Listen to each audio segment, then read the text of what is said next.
Hey guys, happy Sunday. How's everybody doing? It's your girl, the Brooke Ashley, and today we are finally here to discuss the Real Housewives of Orange County. And I have a lot to say. I hope y'all are doing well. How are you guys doing in the chat? How's everybody doing? I hope y'all have a little drink or something. I have some water.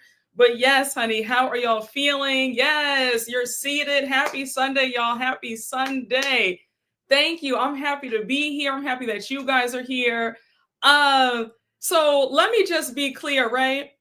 I know it says episode 3 in the title, but I do want to touch on a little bit of episodes 1 and 2. So I hope you guys don't mind if I just, I'm not going to go scene by scene. It's going to be more conversational. But I just want to, talk about a few things that struck me in the first 2 episodes. If that's all right with you, let me know. Yes, y'all, come on in. Come on in. Yes, you made it right on time. You are right on time. All right. I'm going to start off with Gina and Emily. I know that you guys get a kick out of me whacking them. Those are 2 housewives where I really don't care for them at all. I mean, they make it so easy to be, they're just very unlikable, right? Emily, let me get you first. I think that it is incredibly, I don't even know what the audacity that you have to be mad at Katie regarding her, I guess, reaching out to a blogger and mentioning your children when you pulled up that information about her losing custody of her children at last year's reunion. However, which way you slice it, that was wrong. And for you to act like your kids matter over Katie's kids is wild to me. And Emily, I don't know who the F you think you're talking to, but when you guys met up for coffee in that first episode, I would have told you, girl, take that bass out of your voice when you talk to me. I was so irritated. Emily, I also want to touch on you bringing up your son Luke's issue with eating food. You think that he has autism.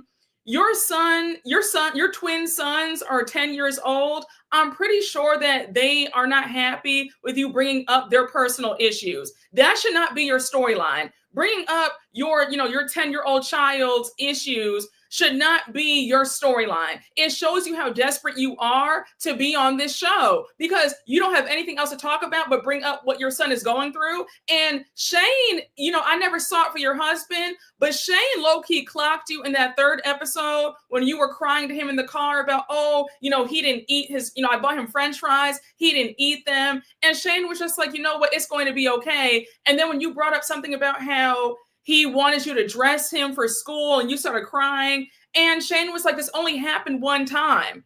For you to act like this is an everyday occurrence is not true. And again, it's making me believe that you're doing this for a storyline. And because Shane keeps clocking how it's really not that deep, you shouldn't be that worried. And you're trying to blow this up like it's something big. Again, whether it is something big or not, I don't think that your 10-year-old son's issues need to be at the forefront of a show that you're on. You're a grown adult. Leave your son and what he's going through out of this. But you're such a desperado. Emily irks me so bad. She has, the desperation that she has to be on this show and to be famous. And girl, you're not even a top tier housewife. Let's talk about that. You don't make legendary housewives. You've never had a legendary moment. So you're doing all this for what? We don't think about you when we think about housewives. There are 50 other housewives that I think about before I think about you or Gina. Yes, I feel sorry for her kids. She's weaponizing and exaggerating everything. I agree. Yes, trying to make it bigger than what it is. I definitely agree.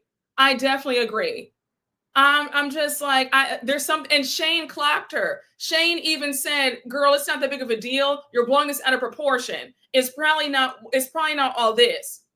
And if I'm being honest, I wouldn't be surprised if your son is going through, whatever he's going through, because he probably wants you to be home more and be there for him. You're so busy chasing fame. He probably for attention. He probably just wants you to be there, if I had to guess. But I think she's making a bigger deal out of this. Either way, I don't think that her son's business needs to be put on blast like that. He's not even a teenager. He's only 10. Mia on RHOP did the same thing. I agree. Yes, Shane is always clocking her. Always. Who at Bravo thought Emily and Gina were Housewives material? I ask myself that. I ask myself that all the time. All the time. Emily will always be remembered as the housewife that ate a sandwich in the sauna. That was not funny. That was disgusting. But I don't even think about that. Thank you for even bringing that up. I forgot all about that. That's how embarrassing. That's how tacky. That's how she's such a try-hard, because I don't even remember that. The fact that you remembered that is something. That wasn't she wants to be iconic so badly, and it's never going to happen. It's like, Emily, stop trying to make fetch happen. You're not that girl. And it's no shade. But even her iconic moments fall flat. We're not even talking about that. And I saw right through that. It was like, girl, to pull out a sandwich, she pulled out a whole Subway foot long in the sauna. Like, girl, who does that? The bread was all soggy and melting. Like, that's gross. Yes, putting cookies in her pocket at a restaurant. And in episode 2, she put the egg in her purse. And she's like, oh my gosh, I thought it was a hard-boiled egg. I didn't know that it was just a regular egg. Like, it's not funny. She wants to be iconic and legendary so badly, and it's just not in the cards for her. It's not. Emily is top 3, one of the most desperate housewives we've ever seen on these shows. Like, yes, it's very performative, very much. When she was looking out of her dog's bowl, it's just like, are you okay? And then, yes, peeing outside of Katie's home last season, it's just like all of her stuff falls flat. She's so goofy. If you know anybody with that Emily spirit, stay away from them. It's very desperate behavior. Yes, too busy running up under Tamra to take care of those kids. Exactly. Emily's always looking for a viral moment, and it shows she's doing it on purpose, putting food in her pocket. She's more disgusting than iconic, very much so. Emily has the audacity to be mean and desperate for somebody so uninteresting. Oh, I agree with that. She's very mean. Hey, Damian Tran, thank you for the super chat. She tried the hard-boiled egg moment. Yes, that fell flat. I just said, okay. Also, you know what a hard-boiled egg feels like. She knew that was a regular raw egg. Like, are you serious? That was so fake from jump. I go to that restaurant and I can tell it's a hard egg. Exactly. That was so phony to me. And why would you ruin your purse like that? It was so dumb. Hey, DM Rocks, thank you for the super chat. Hey, did you hear about how this might be Katie and Heather's last season? Gina's saying in an interview that she would quit if Katie comes back. Okay, so wait. I saw that. I saw Gina say that in an interview. Now, Gina, do us all a favor, because nobody wants you on this show. For Gina to think that we actually care about her is a joke. And Gina does not have that pull. And I'm sorry, Gina, but just so we're clear, they wanted to fire you and Emily seasons ago. The only reason why you're still on this show is because Shannon had her DUI. Had Shannon not gotten that DUI, you and Emily were supposed to be fired. Okay, one of my folks over at NBC Universal told me that you both were on the chopping block. You were at the top of the list because we don't want you on the show. So for Gina to say that, I'm like, okay, girl, you want to call Bravo's bluff, but they will fire you. You bring nothing to this show. You need to be thanking Shannon for why you still have your job, you and Emily. Because you guys are supposed to be gone after season 16, I believe, or season 17. Y'all were supposed to be fired. Katie, I definitely see this being Katie's last season for sure. Katie is going through it. I don't see Katie, winning. They are determined to ice her out. So yeah, I won't be surprised if this is Katie's last season for sure. Hey, the Dime 10 Diva, thank you for the super chat. Emily is a bird brain pick me. Oh, absolutely. Absolutely. And a desperado at that. She is such a pick me for Tamra. It's so sick to watch. Hey, the Dime 10 Diva, thank you for the super chat. Gina, baby, you just got a home. Sit down. Oh, wait, let's talk about that. Okay, so on to Miss Gina. Let me just get her. Gina, what's your storyline? Because I'll tell you right now, I don't give a good you know what about you and Travis getting back together? And you moved into that house. Congratulations. But my thing is this. What does Travis do for a living? Does Travis have a job? Does Travis have a job? Somebody in the chat, let me know, because I have yet to hear about him having a job. Is he finally divorced from the ex-wife? How is that going? You have this man laid up. You have this man move back into your brand new house with his 3 kids. Does that make sense? Gina's also another desperado, because there's no way that a grown man with his broke self will be moving into my home with his kids. That's not happening. The fact that he has to move into your home and you can't move into his home says a lot. Gina is another one, and it's no shade, but there were rumors allegedly that Gina is still making the first season salary of $68,000. And this is her 8th season on the show. And I'm not going to hold you guys. I wouldn't be surprised to hear that, because Gina's one of the few housewives where I've seen little to no improvement in lifestyle, because everybody else's salaries have increased. We see the girls making $1 million, $500,000, $750,000, $800,000, and Gina still giving us $68,500. Gina is still giving us $68,500. It's no shade. It's no shade, and that's alleged. Let me put that allegedly in there. I had heard that allegedly. But yeah, she doesn't give anything. Gina does not deserve multi-season pay. I agree. They're saying that they never upped her salary. Yeah, that I was told that they never upped her salary. Now maybe she got a $5,000 increase. Maybe she's at 73, 80, 82. I'll be generous and say that maybe they've upped it to 100,000 even. But from what I'm seeing, I'm just not seeing somebody who's making 253, 455 like the other girls are. Shannon makes $1 million. Tamra's making, I think, $1 million as well. Heather makes 900,000. Emily, they said, is making 450. Now, I don't know why Emily's salary is that high when Emily brings nothing. Her and Gina are at the same level, if you ask me. But Gina gives nothing. Nothing. Hey, Robert, thank you for the super chat. If I was Katie, I would have laid them all out. Tamra, you've lost all credibility. Emily, you're mad when you're an insecure bully. Exactly. Gina, F all the way off. And Heather, I don't know how you know anything when you're always in your unfinished house. Oh, wait. Okay. I need Katie to start reading these girls down, because the fact that they are all ganging up on her, the way Emily spoke to her at that coffee shop really pissed me off. And Katie, let me just get you together, because in that first episode, when you went to hug Emily after you were done, I said, why are you hugging her? And then you have Emily saying, don't touch me, I'm good. I just said, again, why would you set yourself up for that? And Katie, we have to talk, because you have some stuff with you too. Katie has some weirdo behaviors that we need to address, but we'll talk about that in just a minute. Give me some time. Let me just cook right now about Emily and Gina, because I have to whack them at the very beginning, at the top of the show, because it's been overdue. But Gina, you have no storyline. The fact that you keep saying, I feel guilty because I brought Katie into this group. Yeah, you brought her into this group, but you also set her up to fail. And I don't want to hear this whole thing about how you're the concerned friend and you care about Katie, but you keep bashing her every chance you get. I'm sick of it. I'm so sick and tired of Gina. I really am. And the way that her and Emily are moving already in the first 3 episodes is bothering me something awful. It's very aggravating.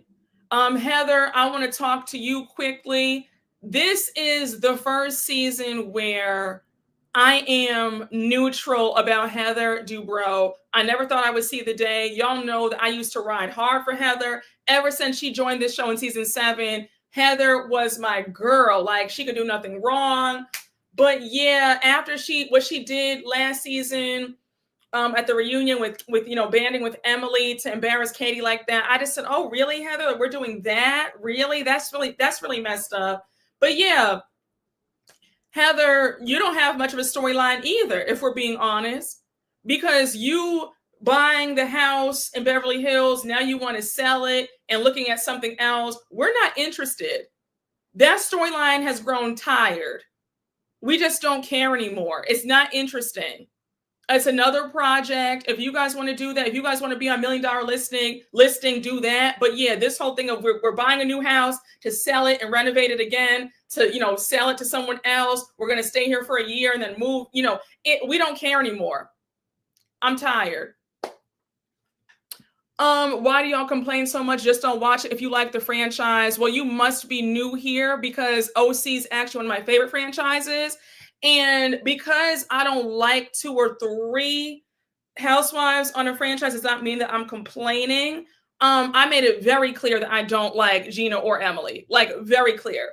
But OC is still that girl. We get very good drama. But yeah, I like Shannon. Shannon's a good time when she's not crying and wailing about something. But yeah, I'm going to drag Emily and Gina on my channel the way I see fit for as long as I want to. All right, like, you know what I'm saying? I mean, respectfully, I am going to shade the girls that I want to shade. You know? I'm just saying,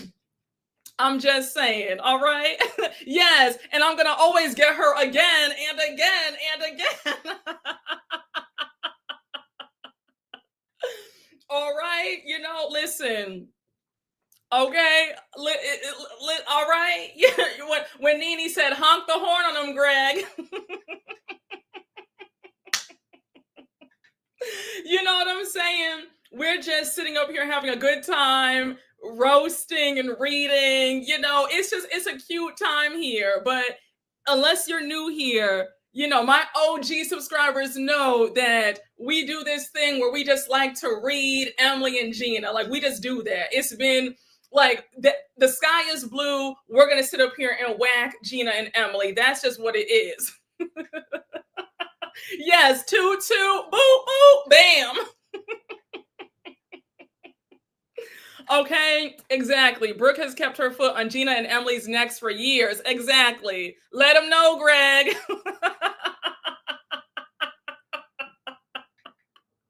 Yes, honey, it is a tradition at this point. Exactly. We need a fit check. This dress is beautiful. Oh, thank you so much. So it's a corset. It's from House of CB.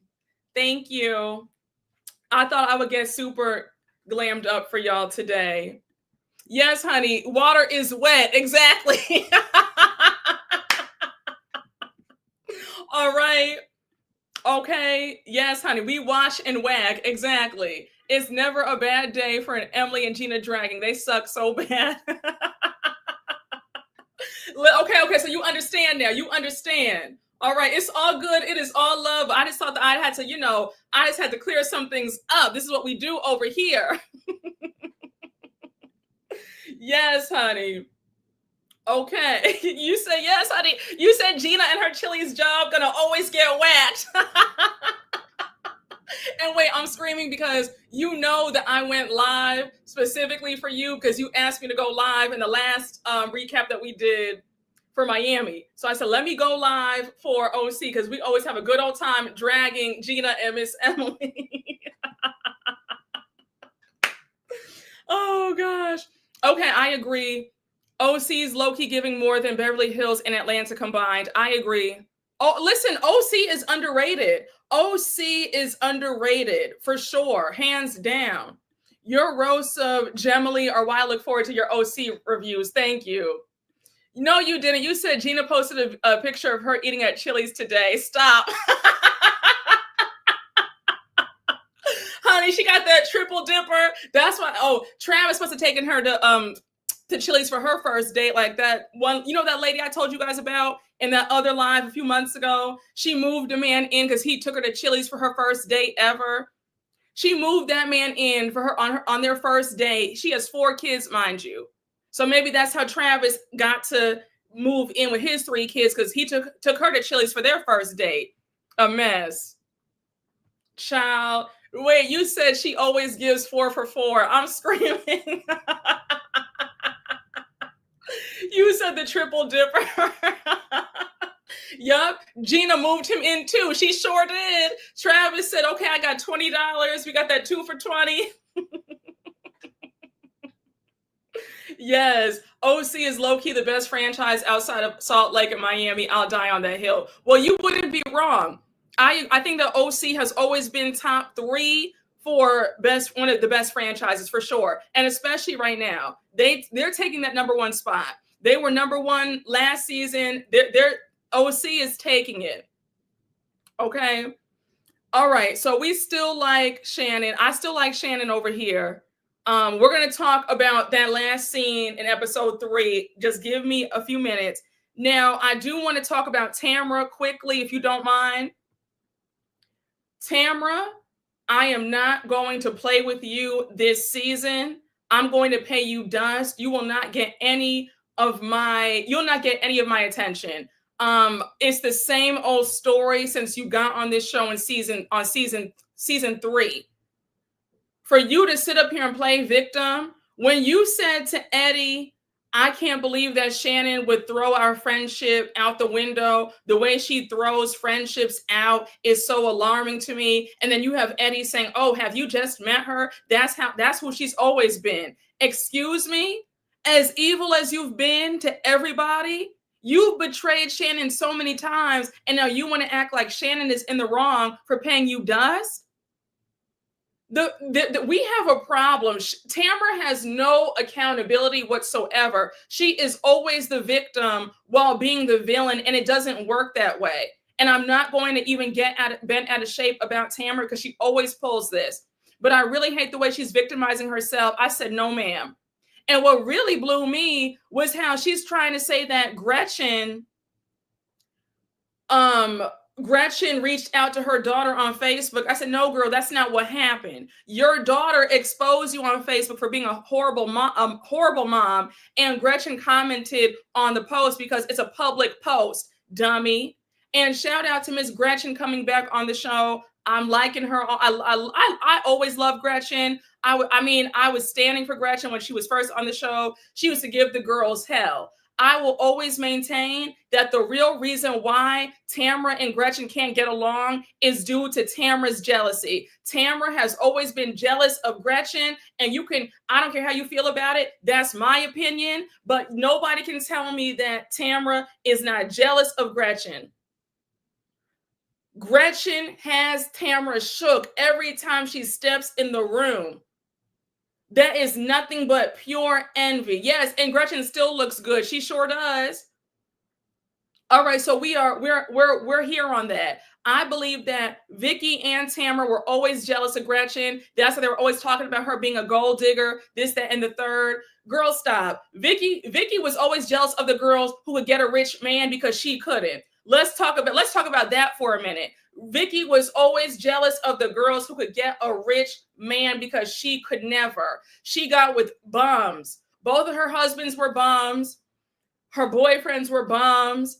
Vicki just could never snag a rich guy. I'm not going to say too much more about why, but you know, Vicki could never catch the man that she wanted to catch. So she always had resentment for the girls who could.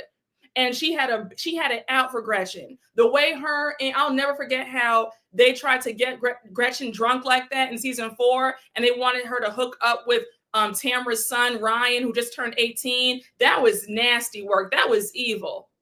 They were always jealous of that, always jealous of Gretchen. Always. Yes, honey. She ended up with Brooks. Exactly. I love that Tamra has to catch it all season from Gretchen and Jen. I hope they wear her out. Same here.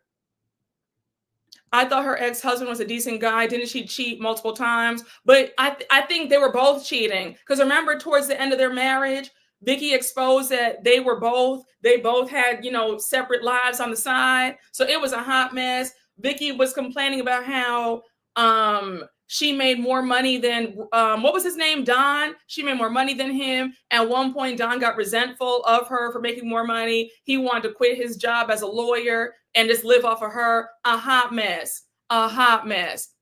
However, which way you slice it, she was always pressed and bothered by the women who were able to snag rich boyfriends, rich husbands, because she was unable to. That was always a sore spot for Vicki. That's why she gave everybody a hard time. She gave Gretchen a hard time. She gave Tamra a bit of a hard time at first. She was jealous of Heather. She also was jealous of Alexis. Like, she couldn't take it. Yep. Vicki's envy stems from a lack of loving herself. That's why she had those men and hates the girls. Oh, exactly. Yes, Vicki loves struggle love, but wants to complain about it. Oh, wait, Don still drags Vicki on Twitter? Really? He does? Oh, I need to check that out. Thank you for letting me know. Don't forget she regretted leaving Don too. Yes, she did. After she got swindled out of $250,000 from Brooks, then she missed Don, even though he was no good.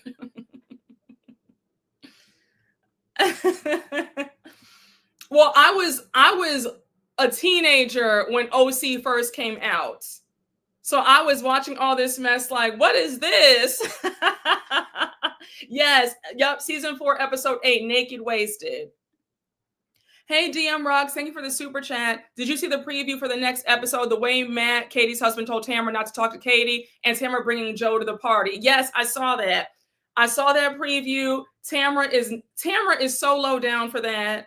The fact that she would bring Slade's ex-fiance, Joe, who was on the first 2 seasons, to Heather's party next week, that is just so low down. But she can't help herself. She just can't help herself. And I was so glad that Katie's husband said, no, don't talk to my wife. You set this whole thing up. You set her up for failure. Leave her alone. I said, go, Matt. I said, we love to see a husband who has his wife's back. Exactly. Isn't that a mess? Don got half of Vicki's money and he still drags her. A mess. A hot mess. She gave Shannon hell too. Remember when she said that Shannon's ex-husband was abusive? I remember that. Yep. I remember how she gave Shannon. Yep. It's season 9. She gave Shannon. And I always thought that Vicki had a crush on Shannon's ex-husband, David, too. I always felt like that. Remember when he was flirting with her?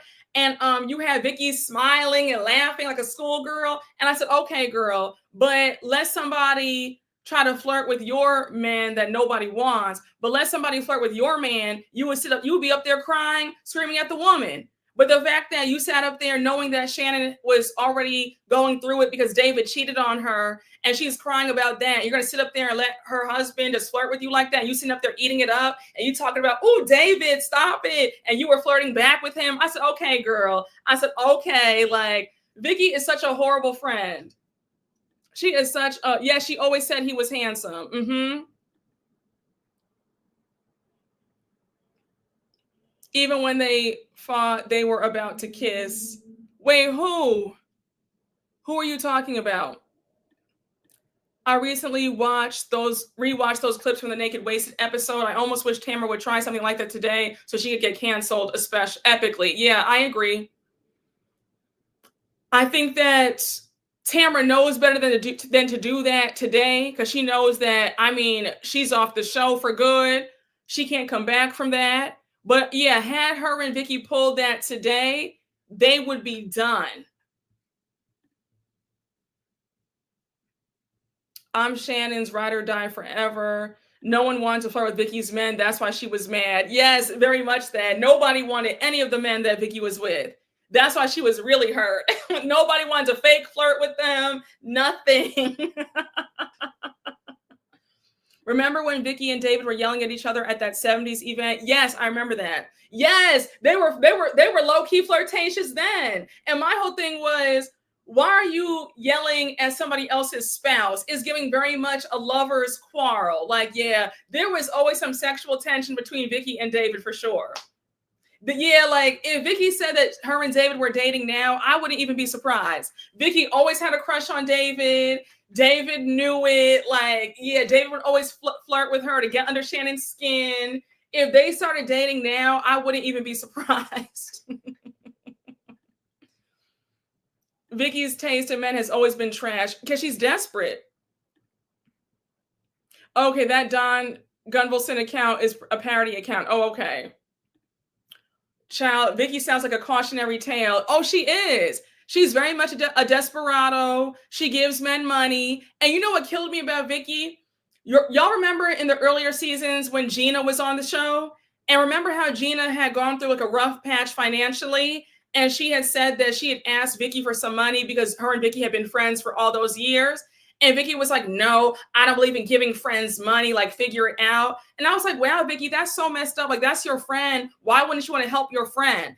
And then for you to not give your girlfriend some money, but you would give a man money who you're sleeping with, that is wild to me. Women like Vicki always drive me up the wall because it's like, you won't help a friend, but you'll help a man. That's sick to me. The fact that you gave Brooks over $200,000 of your money, he's yet to pay you back, and you're not going to press charges on him or anything, like, that's wild. Vicki is the epitome of a pick-me. She will pay a man's way because she's desperate. Yes, they were longtime friends and neighbors. I remember that. Child. Sad Emily's using her son for a storyline. Oh, I agree. We just talked about that a few minutes ago at the start of this recap, by the way. So you'll catch me dragging Emily about all that in the very beginning. Yes, Vicki is gross. Then a few episodes later, she reached out to Jenna for comfort when all the girls told her about herself. I remember that. I would not have picked up that phone for Vicki. I would have told Vicki to go F herself. I would have told Vicki to go F herself because that's so, like, who does that? Vicki chose Brooks over her own daughter. Yup. Yes, women like that are dick hungry and need validation. Very much so. Very much so. I don't agree with this sentiment. If that's your friend, if you care for your friend, you don't want to help them out. If God has blessed you, I was always taught that you're blessed to be a blessing. And I don't believe in friends and money don't mix. If I have it, I'm able to give a friend, I'll give it to you. And I don't believe in loaning money. I believe in giving it. I think that when you loan money, that's when things go awry because you want it back. If you give it, you don't want it back. You gave it as a gift. I think that's a very stingy mindset to have, just my opinion. How do you care about somebody? That's your friend, but if your friend needs help, you don't help them and you have it. Now, if you don't have it, then obviously I'm not saying to give what you don't have, but if you do have it and that's a good friend, why wouldn't you want to help your friend? I'll never agree with that sentiment at all. I would never agree with that because God forbid, what if you fall into hard times? Would you want your friends to feel that way about you? You know what I'm saying? I think that personally, I find that to be a very stingy mindset, in my opinion. That's why that whole B. Simone mess, when she didn't help her friend, that whole thing, that interview that surfaced a month ago, I just said, wow, B. Simone, you've been blessed so much. You don't want to help your friend out. It's weird. But now she's crying because she can't afford to go to Bloomingdale's anymore. Just my 2 cents. I've never understood that. I've never understood that mindset. But I'm not tight-fisted with money. I'm not cheap. I'm not stingy. So it's mind-boggling to me to be, people who have those mindsets. Just my 2 cents. But and also my whole thing is I don't like that mindset. If you're a woman who gives money to men, that's desperate. I have a real problem with that because a lot of these women will give a man money, which you should not be doing, but you won't give your friend money. That makes no sense. You won't pay for a friend's dinner, but you'll pay for a man. So these women are out here buying men Jordans and PS5s, taking men out. You had a woman a few years ago. Remember, she went viral. She bought her boyfriend a Rolex. But I bet you that her friend can't even ask her for $5 if she needed it. Like, it's backwards thinking. But that's just me. Yes, if you help a friend, you're helping them. It's no transactional vibes around here. I agree with that. I'm not asking for the money back. If I give you the money, I give it to you. Keep it. It's good. I'm not going to tell anybody that I helped you. I'm not going to throw it in your face. You don't have to say anything. Just, it's just, I wasn't raised to hold on to money with a tight fist. That's never been me. And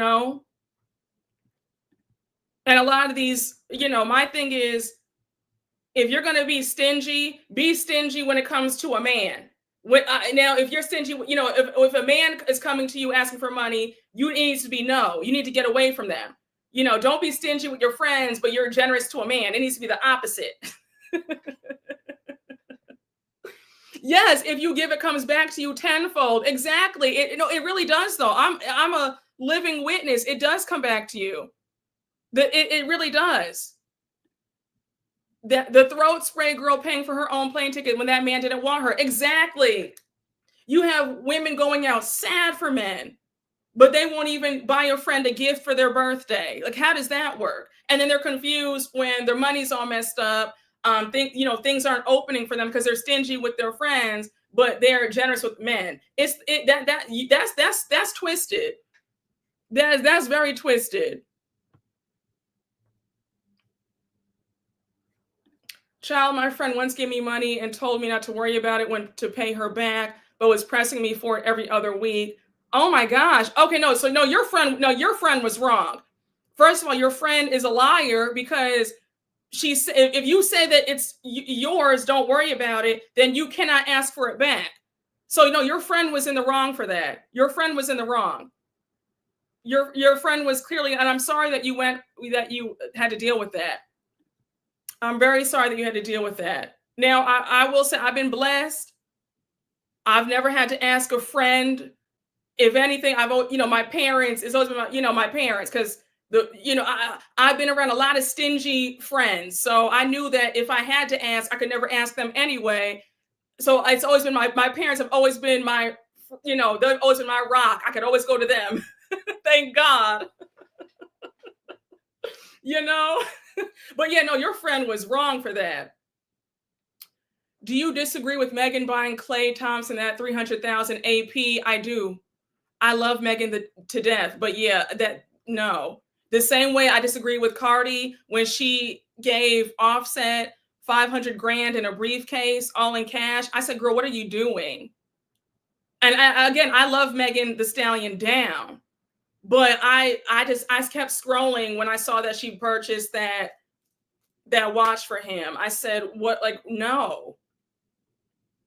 Yeah, I'm never going to be here for women lavishing men with expensive gifts. Even a husband, you use his credit card to buy the gift. Oh gosh.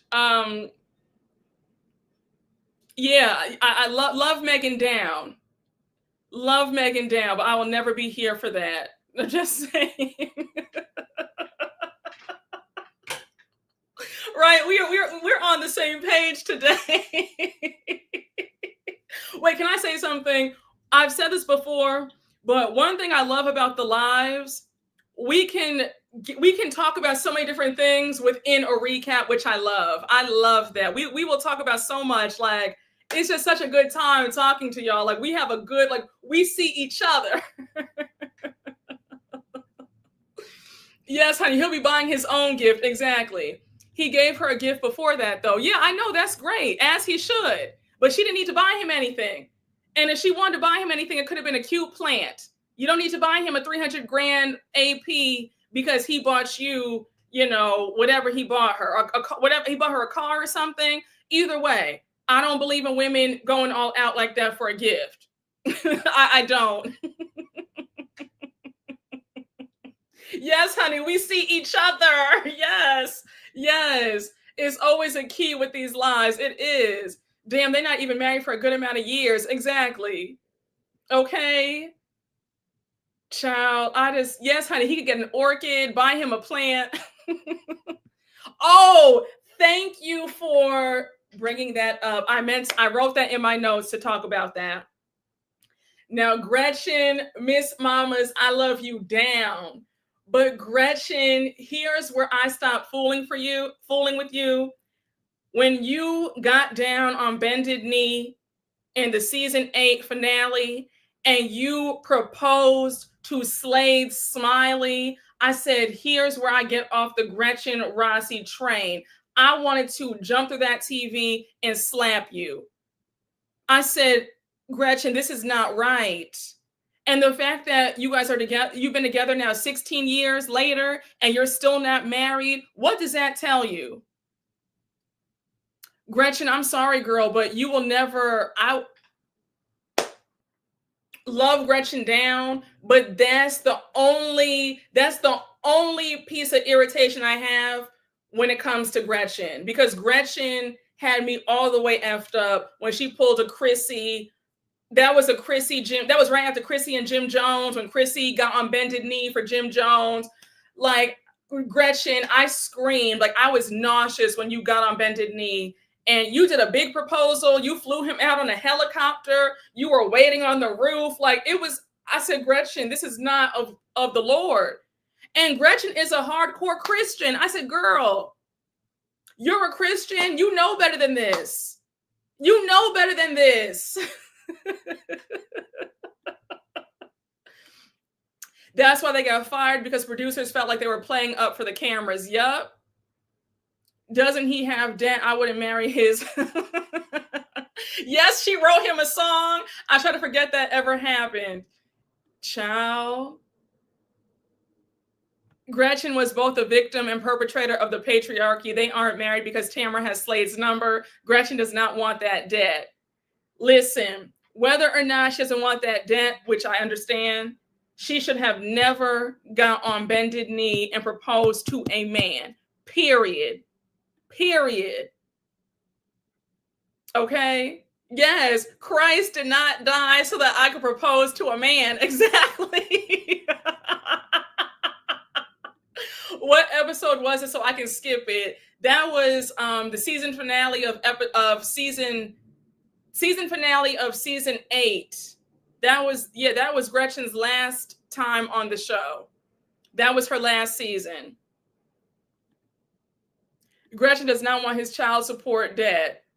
Well, then, okay, let's talk about that for a minute. If she didn't want his debt, then why would she propose to him in the first place? Why did she want to marry him in the first place? Like, I'm confused about that. Like, none of this makes sense to me. She obviously wanted his debt because she wanted to be with him. She wants to be his wife. Slade treated that other lady like trash. I remember that. Yup, Joe De La Rosa. Mind you, he's had the same debt for like 15 years. You haven't caught up on payments yet. Yeah, I'm confused by that. And it's really funny to me because when Slade first came on the show, when he was Joe's fiance, remember how Slade had his Black American Express card? He had all those Benzes in the driveway. He had that big house. Then all of a sudden the recession came in, wiped away his money, and now he's in debt. It's so crazy how quickly things change. Yes. Why be entangled with a bum? She won't marry him because of his debt. The debt is to his ex-wife. Well, I understand that, but she should have never. I don't know why she wants to waste all this time with him. She's wasted 16 years with Slade. It's just dumb to me. I would have moved on a long time ago, but that's just me. Wait, it's been 16 years. He hasn't paid that debt? No, he's still in that debt. Yes, he acted rich. I remember that? Honey, you couldn't tell Slade anything, okay? He just knew he was the richest.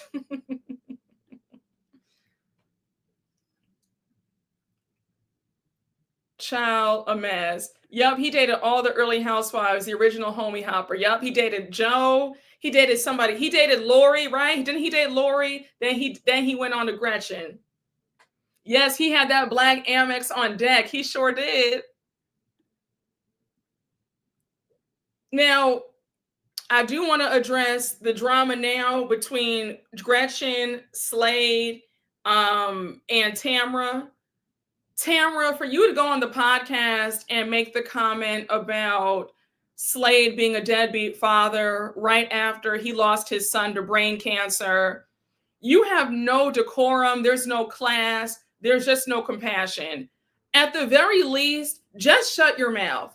I just find it crazy that Tamra never knows how to shut the entire F up. Despite how you feel about Slade, just leave him alone. Just offer up your condolences and let it be what it's going to be. But I felt that was evil for Tamra to justify why she said that. And yes, Tamra's a deadbeat mom. Like if somebody brought up how you're not a good mom, if somebody brought up how your kid doesn't even speak to you, you'd be upset. I just think that Tamra is so nasty to bring that up when somebody's child has passed. Again, I haven't seen Slade on my screen in like 12 years. I don't know all the ins and outs of what went down with regarding his child support payments and all that stuff with his ex-wife. I'm not going to speak on that, right? All I have to say is my condolences. The fact that he lost a child, that's devastating, and I'm going to leave it right there. But I think that Tamra speaking on anything else besides, I'm sorry for your loss, that has to be horrifying, my condolences, that's really nasty. Is very vile. It is, yes. And I caught that. I think we all caught that. No shade, but even last season, Tamra's daughter never looked happy around her mom on camera. Oh, I caught that. The other daughter looked like it was painful to be around Tamra. I wouldn't be surprised if Tamra had to pay her daughter $500 every episode for her to film with her.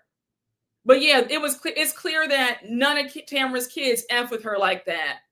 It's very clear about that.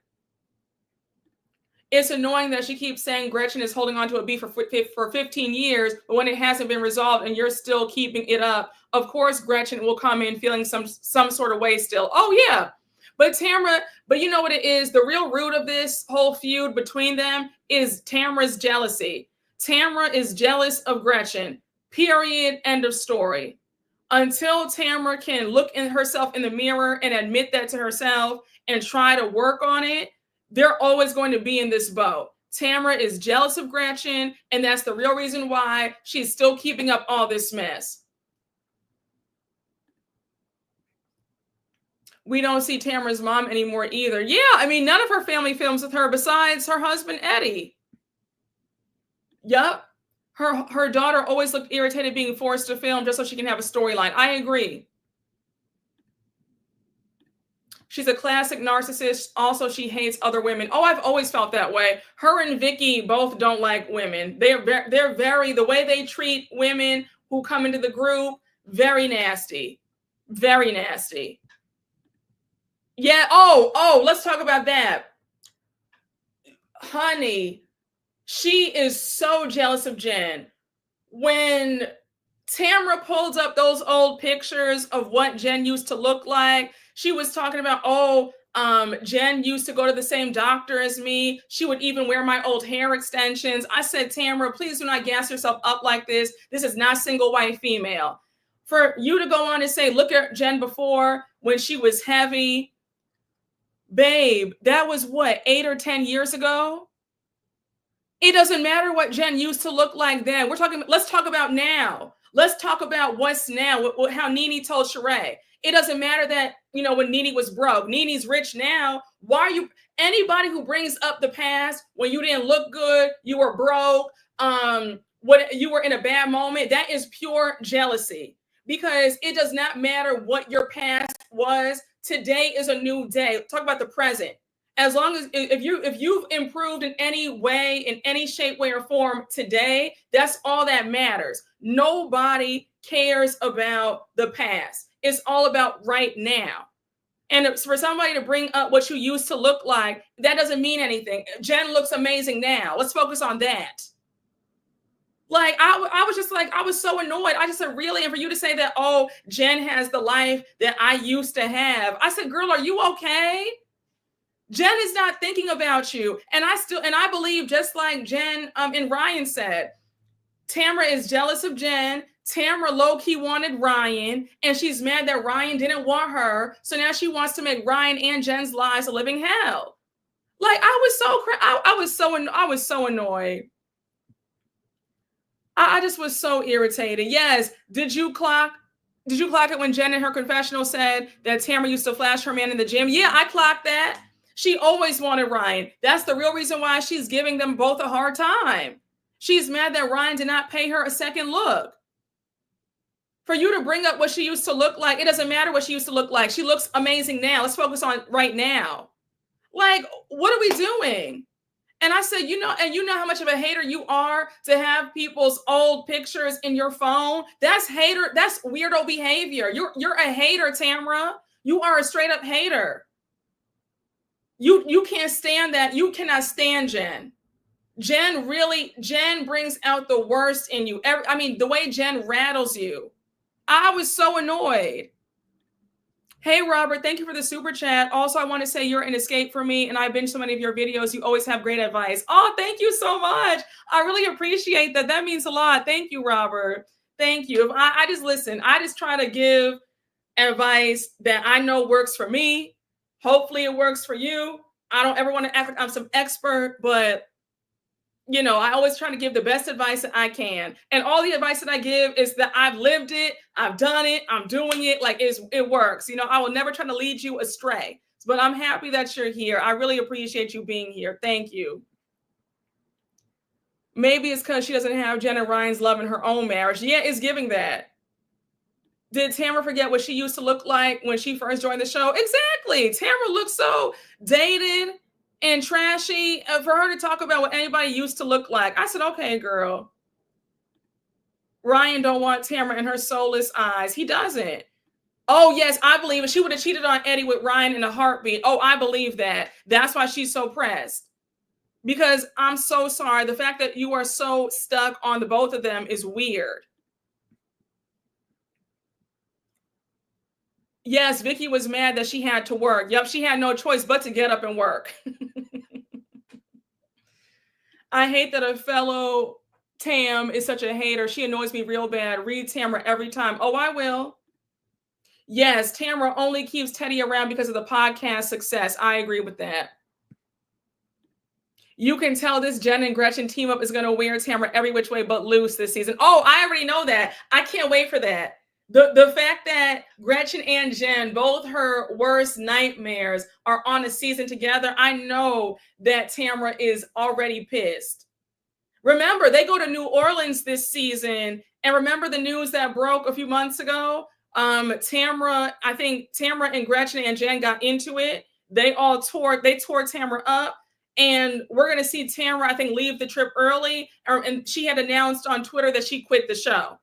So I know for a fact that Jen and Gretchen being together and they're actually friends is eating Tamra alive. She's a hater and a stalker. Oh, she is. Oh, I love it. You're cooking, drinking wine, and being entertained by you. Oh, I love that. Yes, cheers. I love seeing Tamra get rattled. Oh, same here. I think that's why she quit for 2 weeks, not because of Teddy. Oh, yeah, she definitely did. She quit because she cannot take Gretchen and Miss Jen coming for her. And the fact that they both look good, she's jealous of both of them. I know that her envy exploded. Oh, gosh. The real reason she hates Gretchen is the fact that Gretchen's mere presence in season 4, looking the way she did, threatened Tamra's tag on a hottest housewife the previous season. Oh, for sure. Yes. Oh, because hers was, she's the hottest housewife in the OC. And then Miss Gretchen came along, honey. And honey, Tamra couldn't take her. Miss Tamra couldn't take her, honey. Yes, she could not take her. She left for 2 weeks. I thought it was just a few days. No, I think it was 2 weeks. I was in the pool, but got the notification for Brooke and was like, I'll get back in later. Oh, I'm screaming. Okay, wait, I feel honored. The fact that you were in the pool and you decided to come on out for little old me, I really feel honored. Thank you. Yes, Battle of the Blondes. No, she cannot take her. Now, we all know what happened at the end of episodes 1 and 2.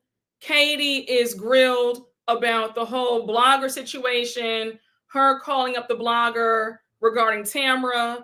We find out at the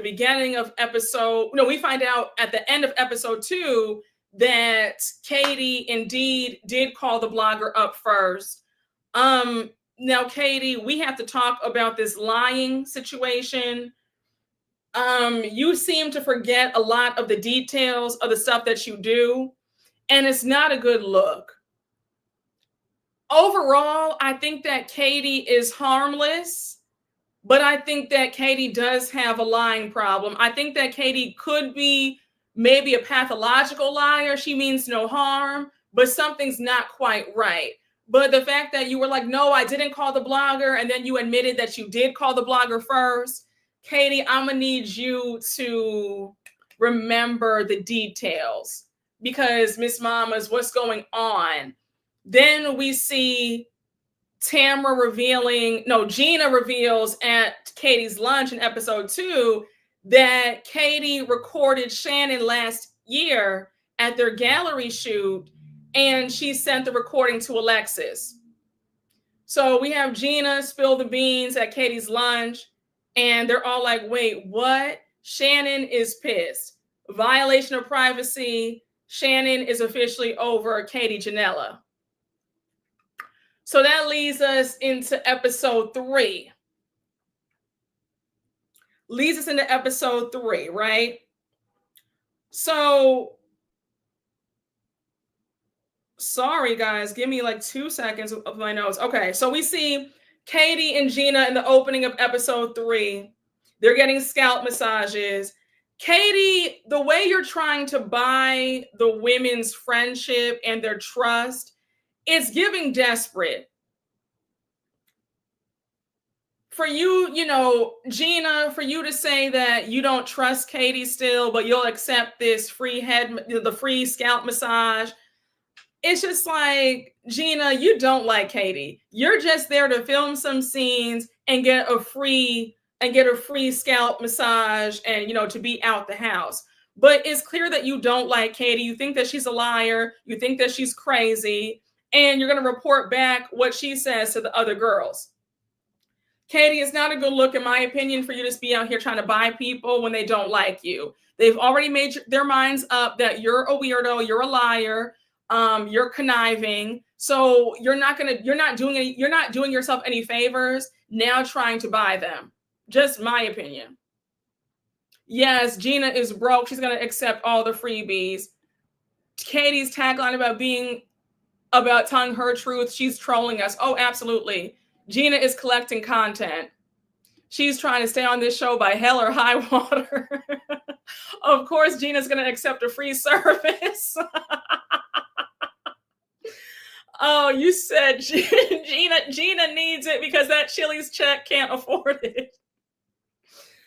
Oh, the icing out in Miami with Gertie, the icing out with Katie, it's giving isms behind it all. Now, it's a little different when it comes to Gertie versus Katie, because Gertie is 100% the victim, right? Katie is at fault. Katie is not innocent, right? So like we have to keep that in mind. Katie is not innocent. So it is a bit different. We cannot compare Katie and Gertie because Katie is at fault. And we'll get to that shortly, but it's a bit, in my opinion, it is a bit different. Gertie is 100% innocent. She didn't do anything to anybody, but Katie, Miss Katie, girl, we need to talk. Yes, Katie is a liar. Yes, she is. Yes, the Katie thing is nothing like Gertie, in my opinion. Katie is a bold-faced liar. Exactly. Katie does not help herself changing her story 97 times. Exactly. Katie did some ish. She did. Katie is not innocent. We have Katie saying that she's on an apology tour. She's apologized to everybody. And I'm like, well, Katie, you have been moving you've been moving weird. You've been moving funny. So yeah, apologies were needed, just so we're clear. Yes, Katie needs to go and see the lady. Katie may not be the victim, but so what? They let bat-ish crazy Kelly Dodd stay how many seasons? Oh, I agree with that. Listen, I'm going to give you my full analysis on Katie in a few minutes. Just let me cook. But I have some thoughts about Katie. I don't think Katie is dangerous. I think they are holding her to a different standard compared to Tamra. I agree. I agree with that. Because we can all agree that Tamra has done 100 times worse. Absolutely. Absolutely. We cut to Heather, Jen, and Shannon meeting up for drinks, right? You have Shannon saying that Katie apologized to her via text. She did not respond back. Shannon says that there was a but in the apology. And she says, how Katie told her in the text message that nobody heard the recording. But yet we see Katie in the next clip tell Gina that she never hung out with Alexis alone and that she told Alexis and Jen the whole recording, right? She let them hear the recording. But she told Shannon in the text that nobody heard the recording, right? So I'm like, Katie, right there, you're lying about that too. You just said out your mouth that you did share with Alexis and Jen, but now you're telling Shannon via text that nobody heard it. Like, that's a lie. We need to stop all this lying. We have Heather saying that the other day before Katie's lunch, she did call Alexis, and she said that Alexis did confirm that Katie played the recording for her. She could not remember if Jen was there. So Jen says that no, she wasn't there. She doesn't remember this happening. And I said, Jen, you also need to get your memory checked because you forget a lot of details too. You can't remember if you called Katie a con artist in episode 1. Now you can't remember if if Katie played you the recording. So what are we doing? So Heather says, I don't believe it. I believe that Jen was there when Katie played the recording, and I do too. So now we have Heather saying that there's no coming back from this. Katie has crossed so many lines. And Heather, I want to whack you quickly because how has Katie, I agree. Katie is a bit weird, right? We can admit that Katie's a bit weird. There's no denying that. Because last season I was on Heather's side when she brought up the whole paparazzi gate. That whole thing was weird. Why are you bringing up something that happened the season before? You weren't even on the show then. It was all very strange. So I always clocked that Katie was a bit off, right? But for you to say that she's crossed too many lines, that's a stretch. Tamra has done dirt to everybody on this show. Let's not forget that Tamra has iced you out of the group several times, Heather. Tamra has had you up against the ropes for several seasons, Heather. Let's not forget that the season before last season, season 17, she had gotten the whole group to go against you. So don't sit up here and act like what Katie has done is just so horrible when Tamra has done so much worse to you and all the girls. So let's not play revisionist history like Katie is the worst thing, because again, we can go down the list of all the evil that Tamra has done. Let's be clear. Oh yes, Heather is very scared of Tamra. And when Jen called her out on that at this lunch, when Jen said, are you afraid of her? Like, it's easier for you to be on her good side than be against her. And when Heather said, no, I'm not afraid of Tamra, I said, Heather, you are afraid of Tamra. And you've even said it yourself that it's easier to be friends with Tamra than be against her. You've said that. You move scared when you're around Tamra. All the kissing up to her. Anytime she's mad at you, you're sitting up there crying, begging and pleading for her forgiveness. The way you sat up there and folded at the season 17 reunion, you said, well, even though, you've done me wrong, Tamra, I still love you. You brought me on the show. You're like my fairy Housewives godmother. Like you're very scared of Tamra, very much. And baby, Jen was holding her own. Jen was holding her own in this conversation because the way she was clocking Heather, she was like, well, how can you be friends with somebody like Tamra? And then you have Heather saying, oh, that's BS. How can you be friends with somebody like Katie? And I said, no, don't switch it up on her. I'll go with Katie before I go with Tamra any day. Because like I said, Katie is harmless. Tamra is real life evil. Tamra will have you hemmed up. Tamra will have you in lawsuits. Tamra will have lies spread against you. I mean, Tamra is so vile and low down. She will stop at nothing to destroy somebody, especially if she's jealous of them. So don't do that. A mess. So now you have Heather saying that she's having her birthday party because her birthday, while it's in January 5th, that's the time. It's right after the holidays. She says that everybody's broke, big, and washed out. So that's what she celebrates her birthday the next month. So she says, I'm having, my birthday, next week. I want you guys all to come. Everybody's invited. But because Tamra and Ryan have some friction, Tamra asked me if you could leave Ryan at home. So Jen was just like, excuse me, like, that's my husband. I'll do no such thing. I said, I know that's right, Jen. Let Heather know that she's out of line. Like, everybody else's husbands can come, but not her man? Absolutely not. And let's be clear, Tamra was at fault for all that mess that happened last season. You sat up there spreading rumors about how he got raided by the FBI and he was doing this and that. You were on that man for no reason. He had every right to say, I'm going to sue you if you don't stop lying on me. Listen, I'm not going to hold you. I like Ryan a lot. I think that Ryan is with it. He's not letting Tamra off. He has his foot firmly on her neck, and I'm here for it. I am here for it. You said Heather is a snake in couture. I don't like her this season. Exactly. Yeah. Jen wasn't playing with Heather. She said, baby, not my man. She said, my man will be in attendance. She said, I can't believe you would even ask me that. I was here for it. Jen wasn't playing. Tamra probably has something on Heather. Oh, I could see that. That is bold beyond bold. She can't bring her husband. Yeah, I like Ryan too. Heather here licking Tamra's boots, and I can't stand it. Tamra, next episode, will bring Joe to Heather's party to throw shade at Gretchen. Oh, yes, I saw that. I saw the sneak peek. She can't help herself. She's just so low down. And I don't even know why Joe would even agree to come.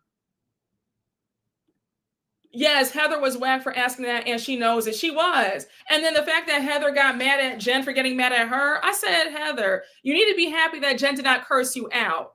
So Jen makes it clear that Tamra has no right to even suggest that. She says the fact that this woman caused so much pain and chaos into my life.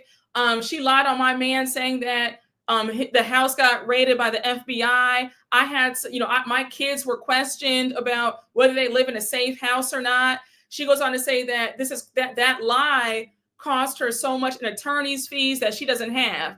So, when Jen started crying, I felt her pain. I said, yeah, because that's evil. Tamra lied on her so badly. And the way they were treating Jen so poorly last season, Jen had a hard time. So the fact that Heather would even ask her that is just asinine. Heather's going to learn to stop messing with Jen. I agree. Ryan gives me old school Housewives husband. I like him. Yeah, I like him too. I think something feels off with Heather because her friendship with Tamra doesn't seem genuine. Maybe a hot take, but I think Heather is better than that. Yeah, I think so too. You're not off with your opinion. I agree. I think that Heather is afraid of Tamra, and that's the real reason why they're friends. I also believe that Heather, for some reason, thinks that her fate on the show is in Tamra's hands, so she's not trying to piss Tamra off, and that really sucks. I see a lot of you guys saying that you don't like Ryan. You think that he's sleazy. Do I get sleazy vibes from him? A little bit, yeah. But I'm for anybody who can read Tamra for filth and get her together. And the fact that he reads her every chance he gets, I'm here for it. So just off of that alone, I'm Team Ryan. Yep, Ryan posted that he already has his paperwork to Tamra if she tries him this season. He sure did. He said, baby, I already have your number, and I will sue you if you even speak my name.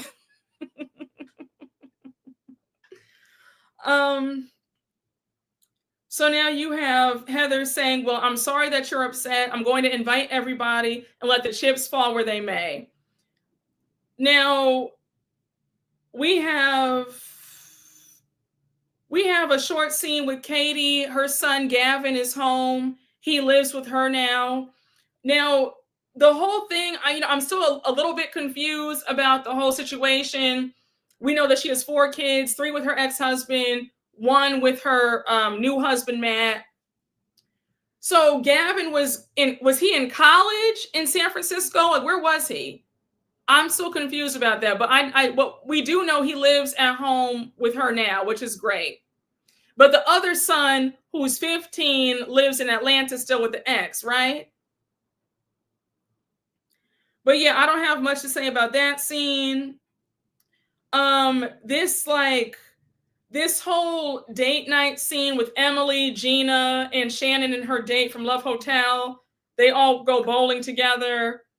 I mean, it was a cute scene. I don't have anything more to say besides I'm happy to see Shannon with a date. Like, that's nice. But yeah, I don't have much to say. Gina was doing too much, like she always does. The way she kept bothering Shannon's date, she was like, oh, do you have a retirement plan? I said, does your man have a job? Why are you asking Shannon's date, does he have a retirement account? Asking if he has a Roth IRA or, a 401k. Girl, what does Travis have? Does Travis have 2 nickels to rub together? Does he have the rent money? Like, what does he have?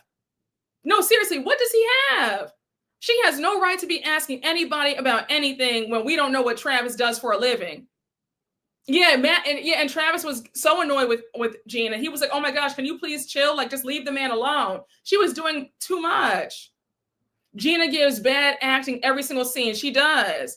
Listen, does your man have a job? I'm so serious. Does he have a job?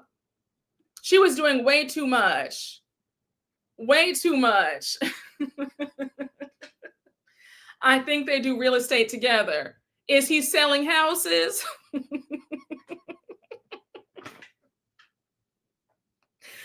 Has he sold a house? Like Cynthia told Phaedra, win a case.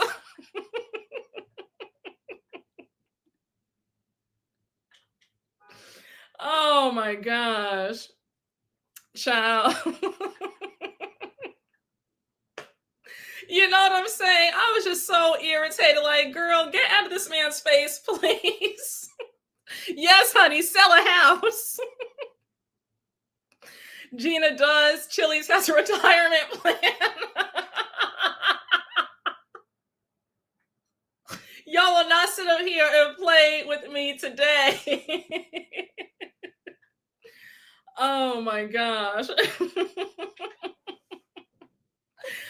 Okay, well, right, all right, child. You said Chili's has a retirement plan, and you said that he's selling a house, honey. He sold a house. All right, you said Chili's has no 401k. So anyhow, we now have, Emily does ask if they're all going to Heather's birthday party, and Shannon says yes, but Heather told me that Katie's coming. And Emily says, yeah, well, if Katie comes over to us, I'm going to be over here. So Shannon says, same. I'm making it very clear. I don't ever want to speak to her again. I said, Shannon, I'm going to get you later on. Just you wait. Now this scene with Jen and Ryan at home, Jen talking to her the second oldest son, Dawson, he's going to the Marines. We find out that Dawson co-signed the student loan for his oldest brother, Harrison, who's at USC. So he's on the hook for that USC tuition, which is almost $80,000 a year. Now, my first thought was, wait, come again? Jen, what is going on in your house? Like, it's no shade, Jen. Jen, that body is snatched. I'm a big fan. I'm here for you, with Ryan having a good old time. But what is going on in the household where you have your kids having to co-sign for student loans for your other kids? What's going on? That's the parents' job. The parents take care of their kids, not the children taking care of the other siblings. And that's very sweet of her son to do that, but that's not his responsibility and that's not his job. That's your job to do that. I didn't like that. And also, can we please talk about Jen's deadbeat ex-husband? Where is he? The fact that he would allow his son to do that, like, I was so annoyed by that. I said, oh my gosh, what is going on? And Jen, it's no shade, but it's giving a lot of chaos in the household. Because girl, what? And yeah, he's not even 21. He's only 18. I was so upset. The ex-husband is a deadbeat because why is he having the kid do that? Yeah. And you know what really kills me? The fact that her ex-husband purposely got a 1-bedroom apartment so that way the kids can't come over and stay with him. Like, Jen, who the F did you marry? You married a loser. Because this man does not give a damn about his kids. And how is that legal? Why can't the judge force him to get a bigger home so that his kids can stay over? No, y'all have 5 kids together. Nobody can stay over the place because he only has 1 bedroom. I mean, her ex-husband, he's a horrible man. I said a 1-bedroom apartment with 5 kids, and now you gonna make one of your children co-sign for your other kids' tuition. I said, this is a mess.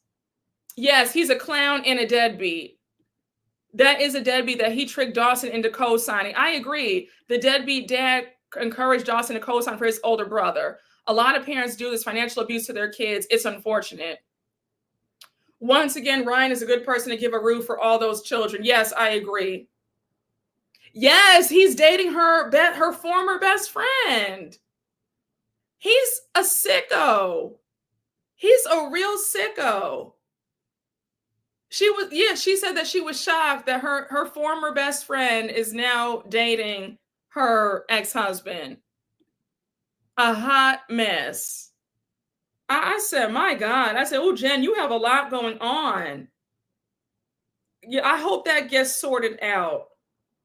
But that's a mess. We now have Heather and Tamra meeting up for lunch. We could skip past this scene. Heather, for you to fix your mouth and say that you're so proud of Tamra because she's so calm and she's changed. Baby, what changes have been made? Tamra is still the nasty, vile person that she's always been. And you want to say that she's changed? I said, really, Heather? Like, you don't have to kiss her butt this hard. Like, this is too much. Yeah, I was over this whole scene. I just said, you know what, we can skip right past it. But we do have Heather bringing up her birthday party. She says that she talked to Jen about not bringing Ryan. Jen got upset. And then she says, please just come to my party. And Tamara's like, no, I don't want to be there. I know that Eddie's not going to be there. He doesn't play that. And I said, girl, Eddie does not want to be around you. Let's clock that. Your husband barely wants to be around you from what I gather. That's the real reason why he doesn't want to come to Heather's party. He doesn't want to be around you, if I had to guess.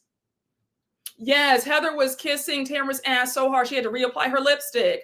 Gaslighting. Oh, absolutely. Heather wants an easy season. That's what it is. That's exactly what it is. Heather said, I don't want any drama. I don't want any chaos. I don't want anybody bringing up any tea about me and Terry. So let me just kiss Tamara's behind so I can just be on easy street. That's exactly what it is. Exactly. Now it is the night of Heather's birthday party. One thing about Heather, Heather, even though you and I are on the outs right now, I'm not feeling you this season for the first time ever. Despite that, I can always give you your 10s. The parties are always chef's kiss, always a 10 out of 10. The food, decorations, you have the fun stations, you have the photo booth, you have the marijuana bar. You always do a good job. The whole caviar bumps, like, I love it, right? Everything looked amazing. So 10s across the board. Heather throws some of the best parties across all the franchises, in my opinion. Always. We have everybody arriving. Gina arrived solo. She says that Travis had to watch the kids. I said, Gina, you and Travis couldn't afford a babysitter. I said, okay. I said, the fact that Travis has to he can't come because he has to watch the kids. You don't make enough money on the show to shell out a few $100s to get a babysitter to watch all 6 kids? I said, all right, girl. I just feel like Gina just always sounds so tacky, because when she was when she was doing the caviar bump, she was like, like only Heather Dubro has caviar bumps. That's how she is. Like, who does this? It's a bit over the top for me. And I said, Gina, enough. We know that it's too much for you. We know that you could never. Like, just the constant commentary on how people spend their money and, they go so over the top. Gina, stop. You, for the first time, had your first nice dinner last season, and now you want to critique what other people do. It's just like, enough already. It is annoying. She just always has to say something. It's just so bothersome. Like, girl, be quiet. If you don't want to do the caviar bump, then don't do it. But to try to be like, oh, that's just too much. Like, who does that? That's so over the top. Like, of course it's over the top for you. I know producers watch me. If you could just DM me and let me know, what did you see in Gina that said we have to have her on the Real Housewives of Orange County? If you could let me know that, I'll be forever grateful. Please let me know what was the draw that said let's have Gina on this show. It's just, child. Gina can't afford to do a party like that if she wanted to, can't even afford to buy better clothes. Exactly. It's just like, it's just so annoying. And she always has to open up her mouth and throw shade about people who can do it. That's the whole point of this show. Like, I don't know. She's on the wrong show. It's annoying. Gina's so envious. It's hilarious. Yes, her envy always jumps out. It always jumps out. Every time Heather has a party, her and Emily are always making snide remarks about the parties. Always. They're always talking about, oh, that's too over the top. That's too much. It's like, of course it is, because you're a hater. I've been waiting for your commentary on Heather's party. My mouth was definitely watering when I saw that food. She's pathetic within the friend group, but she throws fabulous parties. Oh, I agree. One thing about Heather's going to always give you a good party. Always. Always. Yes, it gives jealous. Exactly. You said Gina gives rags to rags. You said you don't like Heather, so I don't mind Gina digging at her. I'm screaming. So anyhow, we see Shannon show up with her date. Now, if you guys watch Love Hotel, Phil was going between all the ladies. He liked Giselle. He liked all of them. But it's so cute that Shannon brought him as her date for this party. Shannon says that they're just friends, no friends with benefits, but just friends. So now we see Gina and Emily walking around the whole venue. We find out that this particular venue used to be some Christian television compound. And I could see that. It was definitely giving mega church vibes for sure. So we have Gina asking Katie how she's feeling being here. Katie says, I'm glad that I'm here. I never thought that I'd be invited to a Heather Dubro party, so I'm happy. But she says that when it comes to seeing Shannon here and they're not talking, she's sad about that. So we see Shannon making it clear that she's not here for Katie. She's even venting to Terry about it. She's like, I don't want to speak to her. What she did was not cool. So Katie says that she's not good with Tamra right now because the fact that Tamra threw her under the bus, she's upset by that. Now we see Emily asking if Tamra's coming. Nobody knows yet. And now we have Gretchen and now I want to talk about this quickly. Remember in episode 2 when Gretchen and Emily were talking about how Emily invited Gretchen to Emily's 40th birthday party and how that caused friction between her and Tamra? I said, Emily, you and Tamra were never friends like that ever. When you first joined the show, Tamra and Vicki thought that you were a loser. Tamra called you Shrek. She didn't think that you were cute. She didn't think that you were funny. She didn't like you. So for you to act like, well, the reason why you guys weren't friends is because of Gretchen, that's not the case. She didn't like you. regardless of you being close with Gretchen, she never saw it for you. But for you to say, well, you know, I'll never make that mistake again, it almost sounded like you're not going to talk to Gretchen now because you don't want to piss Tamra off. Very much follower vibes. And Emily, I meant to say this in the beginning, but you can beat up Tamra's behind all you want to. Tamra is never going to like you. At the very best, all you are is one of her soldiers. You're one of her minions. I want these girls to release themselves, free yourself from this need for validation. Emily, you're like the Sutton Stracke of OC. The cool girls don't see it for you. Let's be very clear. They don't see it for you. They tolerate you. And every time you're with Heather and Tamra, you are so geeked to be around who you feel is the in crowd. You're just like, oh my gosh, when you, Tamra, and Heather went out to eat in the first episode, you were so excited. You were salivating. Baby, you were foaming at the mouth to be with the in crowd. And they still don't see it for you. Right now, you're a placeholder friend.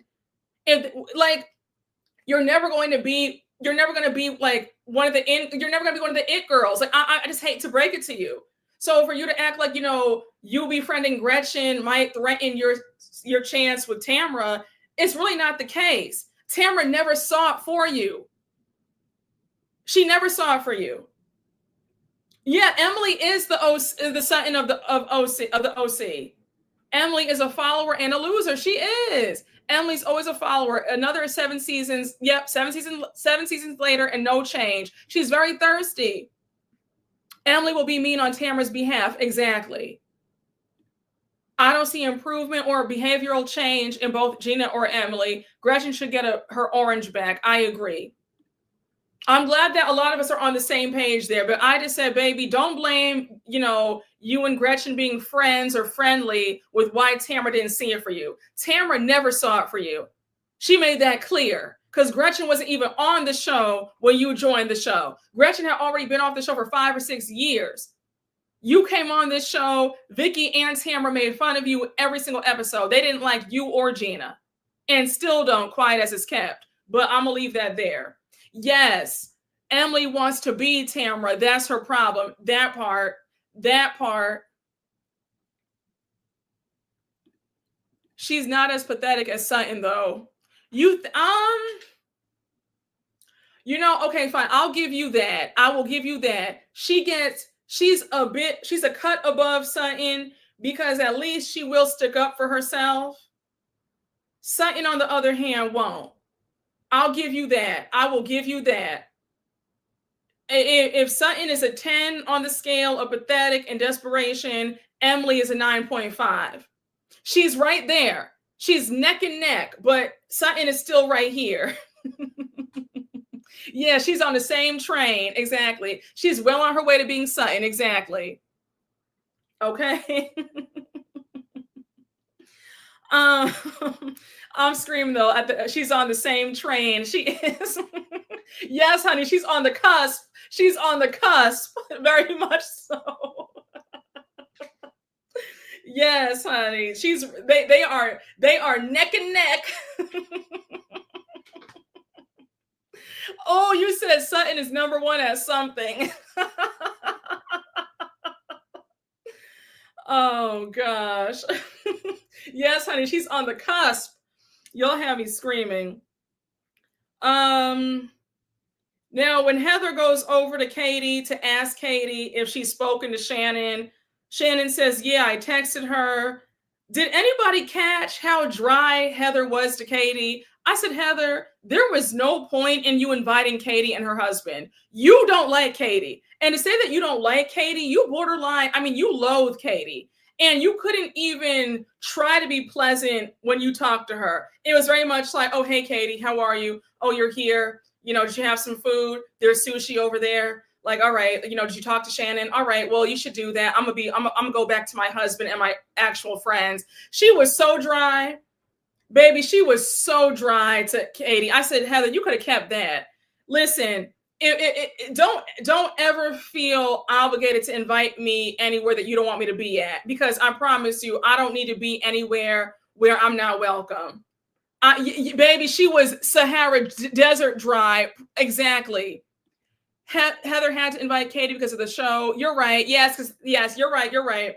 Because she wanted the whole thing to pop off between her and Shannon. You're right about that. Yes, Heather's being vapid on Watch What Happens Live. Katie be in the middle of the wolves. Yes. Heather never gets over stuff. You can't be like that on these shows. Very true.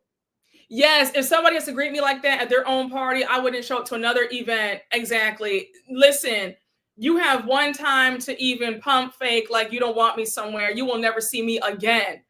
I don't play that. If I were Katie, I would have walked off and left. I would have told production, unmic me, take this mic pack off my back and let me go home. Or I'm going to go to dinner with me and my husband because I'll be damned. I mean, baby, Heather couldn't even look her in the eye. She was looking like this. She was like, oh, hi, Katie. Like, how you doing? Uh-huh, you're here. Uh-huh, yeah, girl. So, yeah, all right. Well, there's some sushi over there. Like, she couldn't even be bothered. I said, no, ma'am. No, ma'am. Yes, go where you're celebrated, not tolerated. Exactly. And say this one more time for the folks in the back. I'll be damned. It's hard watching Katie try with these ladies. I agree.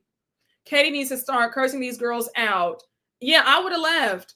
I would have, baby, you have one time to even make me feel like I'm unwanted and you don't have to worry about me ever again. Ever. Heather, I need you to move on. New house, new beef, please. I agree. But again, they're at work. Sometimes we forget that they have to be there. I agree. Not for real facts. I went to one of my relatives' house. They dissed me and I never saw me again. That was 5 years ago. I know that's right. I know that's right. You never go anywhere that you're not wanted. That goes for relatives, friends. The disrespect is real loud. You have one time to even act like you don't want me to be there. And you don't have to worry. You don't have to. That TikTok sounds like you don't have to worry about me. You do not have to worry about me. I'm out. Listen. Yes, the only person who has the right to actually be mad is Shannon. I agree. You have Katie and Jen walk over to Shannon and Phil because Katie wants to talk to Shannon. So they go over there. Jen is like, hey, Phil, would you mind coming with me? And now Katie sits down to talk to Shannon. So I already knew that Katie did not have a prayer. I knew that it was going to go left. But Katie immediately apologizes right out the gate. She's like, Shannon, I'm so sorry. I'm so sorry. I have no excuse. So Shannon says, you sent me a text giving me a list of excuses, and that is not an apology. What you did was illegal. She said the day where you videotaped me, I was upset. So Katie says, well, I don't remember what it was about. And Shannon says, regardless of all that, it's none of your business. So Katie says, well, you were on speakerphone. And Shannon says, but that still was not your business. And I have to agree with Shannon on that because at the end of the day, it is not Katie's business. And Katie has no right to record her. But Shannon, it is obnoxious of you to be on speakerphone while you're arguing with somebody in a public place. So you were wrong for that. You have Katie saying that Shannon made it her business because she had an important business call with somebody else and her husband. Now, Shannon had me screaming. She was like, so you were on a business call, but yet you hung up on the business call to record me. And I said, no, Shannon ate with that. I said, Katie, I'm sorry. Shannon ate you up just a little bit with that because I'm sorry, girl. If you're on an important call with an investor and your husband, whether Shannon is screaming on that phone with somebody else, you need to be focused on your call. That's unprofessional for you to hang up on a business call to go and record your friend having a meltdown. I'm just saying.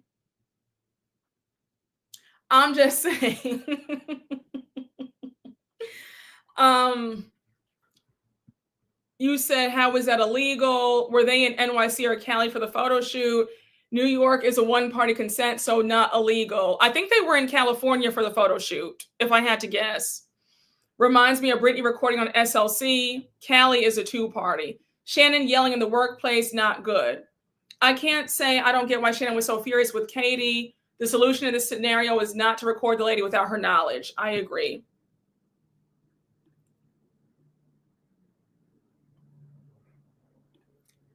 I don't know if anybody noticed, but Shannon had a funny mouth in the final scene of this argument because she was chewing some food. Love Shannon. If my friend ruined a business call for me, I'd record her. Oh, you would record her? Okay. Yes, Katie gives me secondhand embarrassment anytime she tries to explain why she does what she does. Yeah, I agree with that.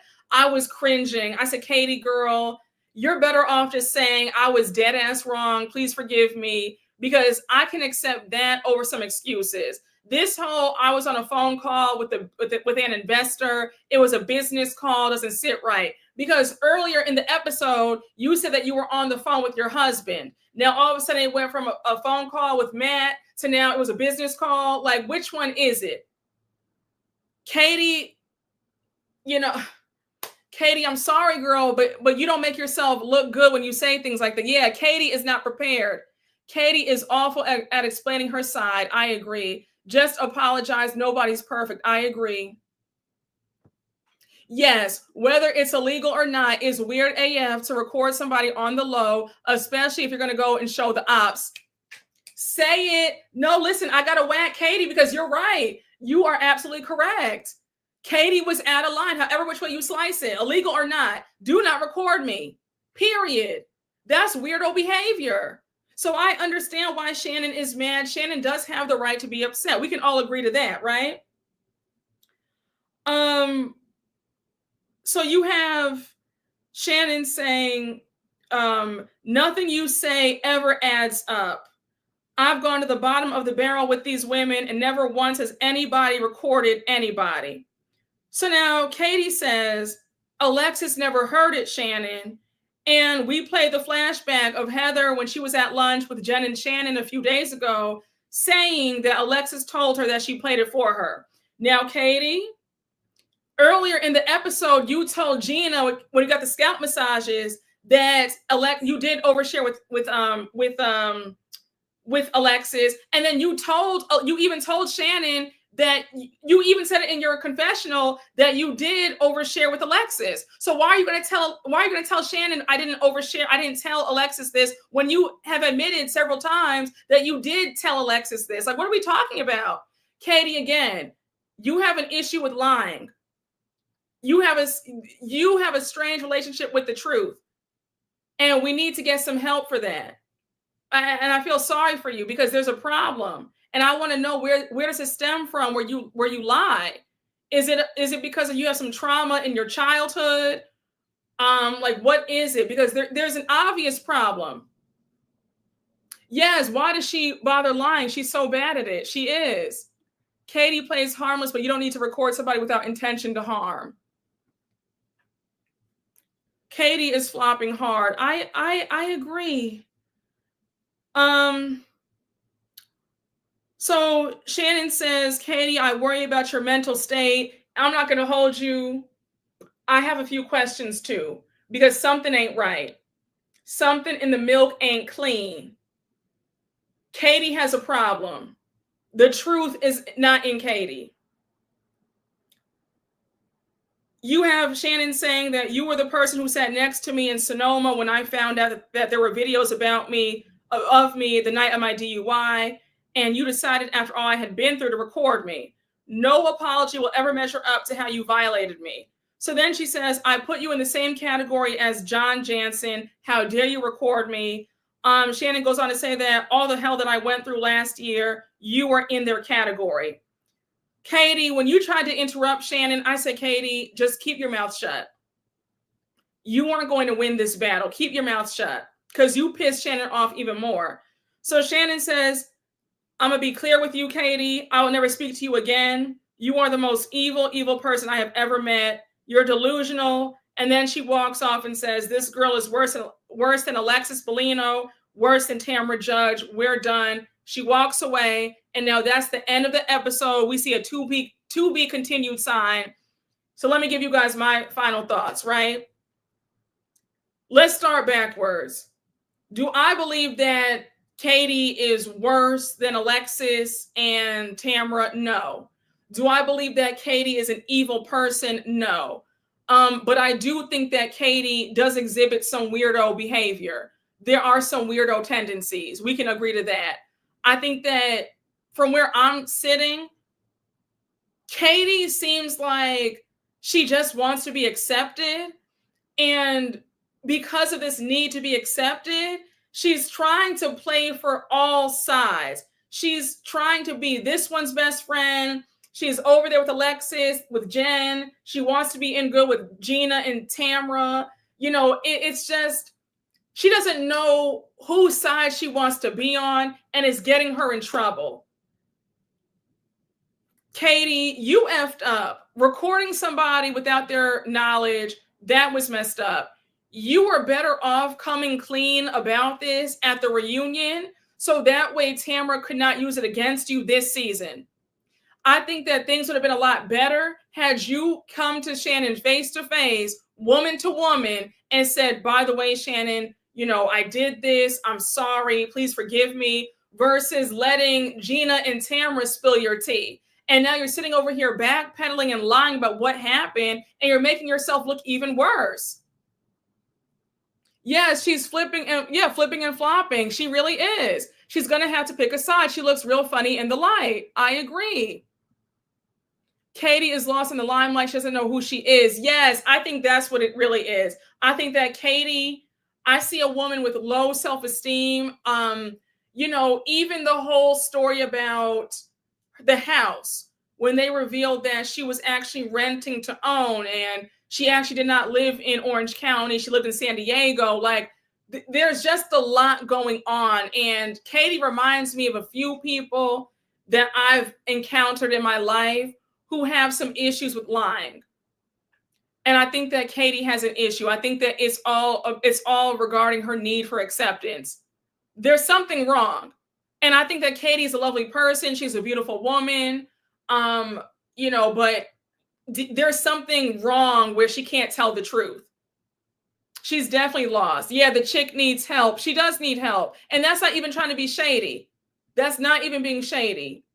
Have you heard that she leaves the show later this season? Yes, I heard that she's going to quit the show mid-season. And that's sad because you dig yourself in such a hole that now you have to quit the show. That is sad.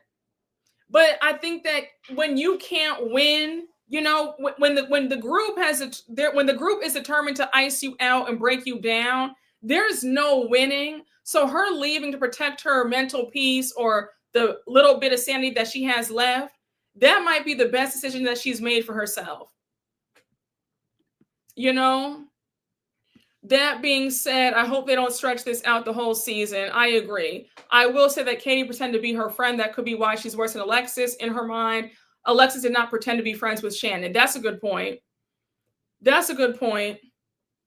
I think that Katie, that really is some nasty work to record and give that to Shannon's sworn enemy. And the fact that you guys have that gallery photo shoot after the season is wrapped, that makes it even worse because you did that seeing firsthand all the hell that Shannon went through last year.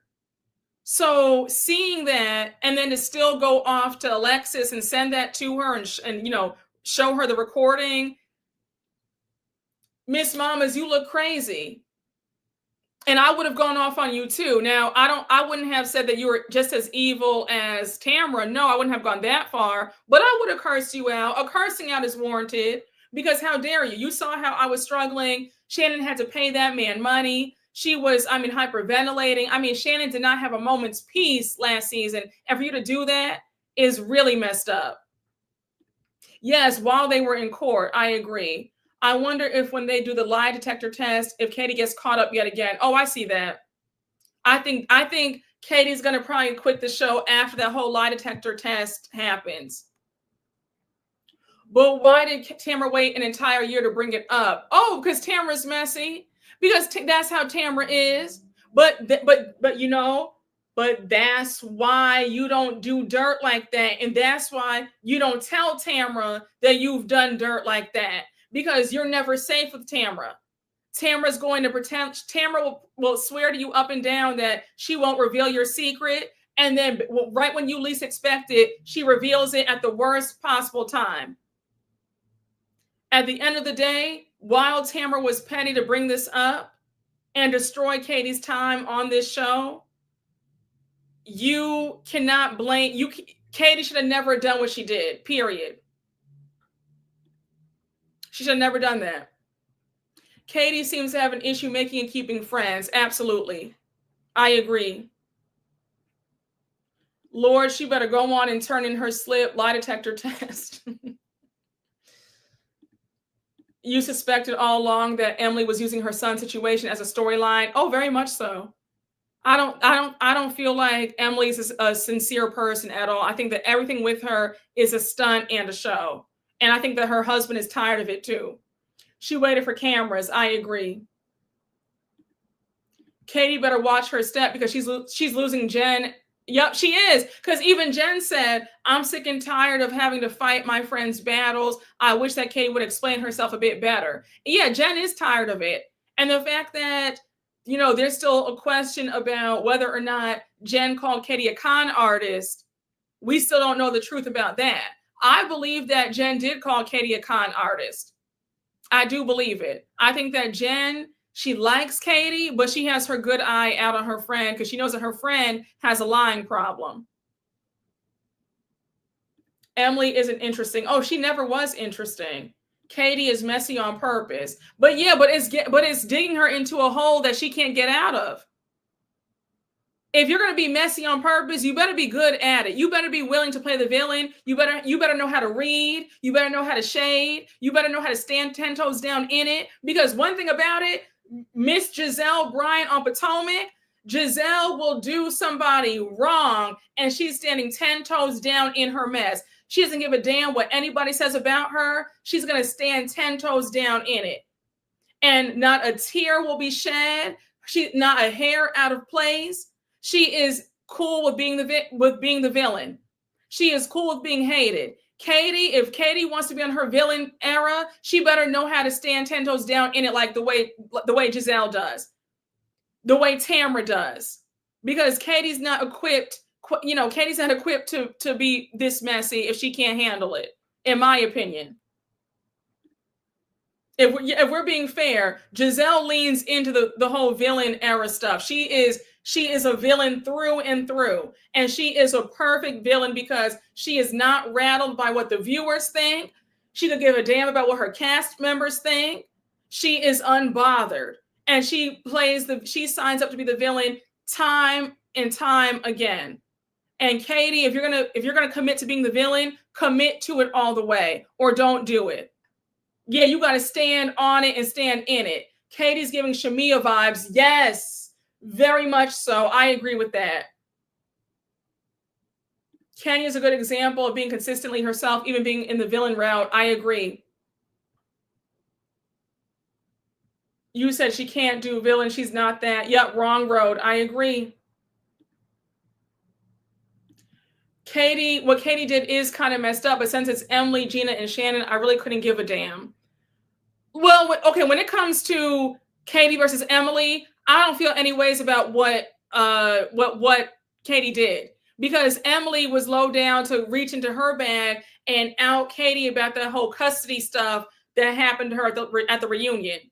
So I don't feel any way about Katie getting her lick back with Emily. I didn't feel any way about that. If I were Katie, I would not have apologized in that first episode. I would have told Emily where to go. I would have said, look, girl, you brought up my kids. I brought up your kids. It is what it is. We're even. Also, my biggest issue with Emily is the fact that you're still mad about Katie's daughter exposing you for talking badly about Heather. Emily, be mad at yourself. At the end of the day, let's be real. You were talking badly about Heather in the privacy of your own home. And you're mad because your kids exposed it. They ran their mouths like kids do. And now you want to backpedal and say, no, that's not true. You lied on me. You lied on my kids. No. The way Emily was so furious with Heather about that whole fashion show stuff, giving her the oversized jacket, the way she was bitching about that for 6 episodes straight, I know for a fact that Emily was tearing Heather's behind up in that house. And we spoke about this in my recaps last year. Be for real, y'all. Be for real. Yeah, be for real.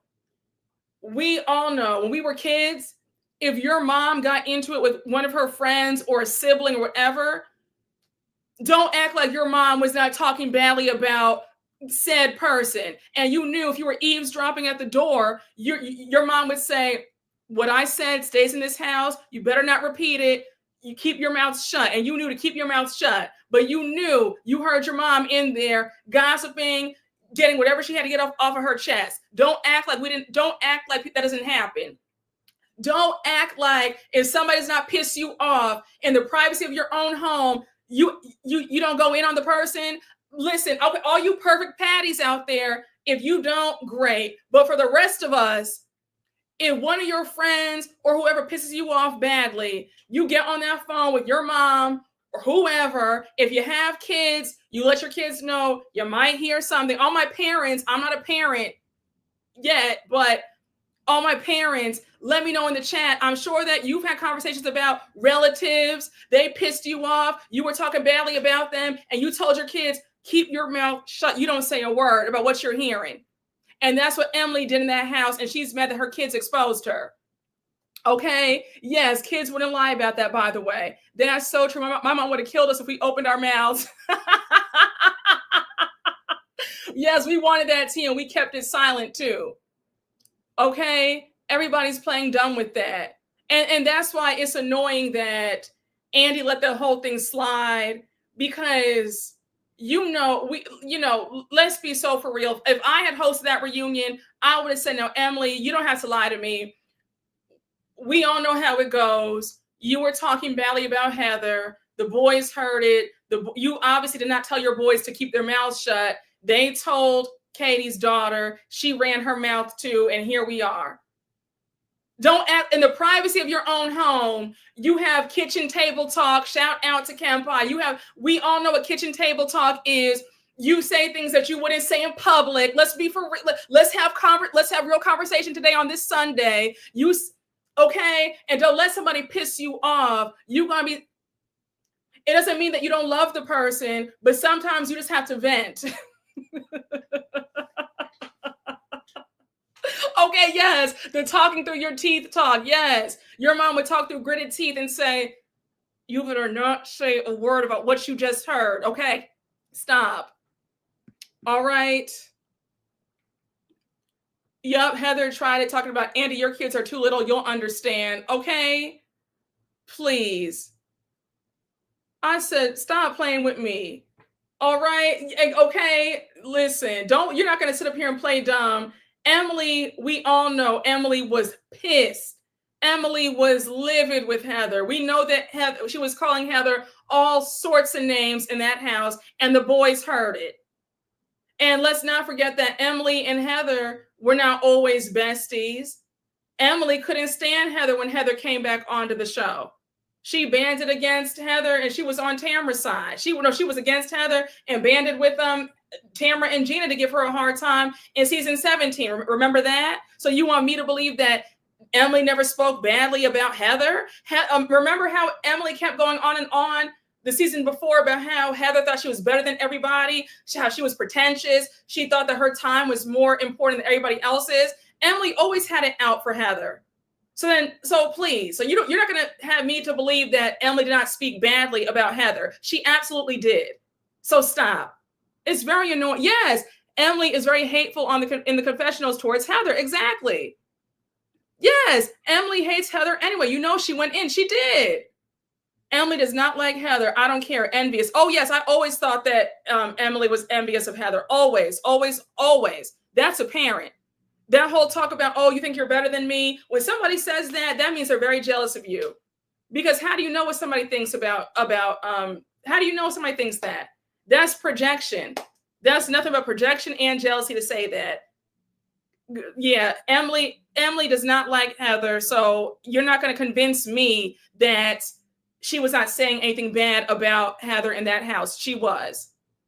The real issue is she's mad that her boys spilled the beans on her, so now she wants to save face in front of Heather and take her anger out on Katie, knowing that she did talk badly about Heather. That's the real tea.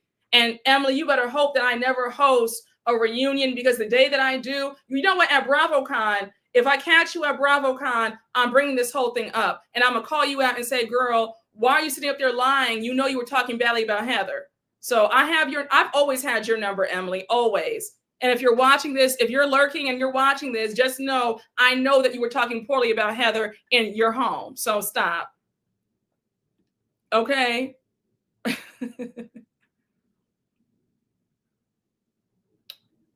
Listen, I'm going to call her out because I was so mad.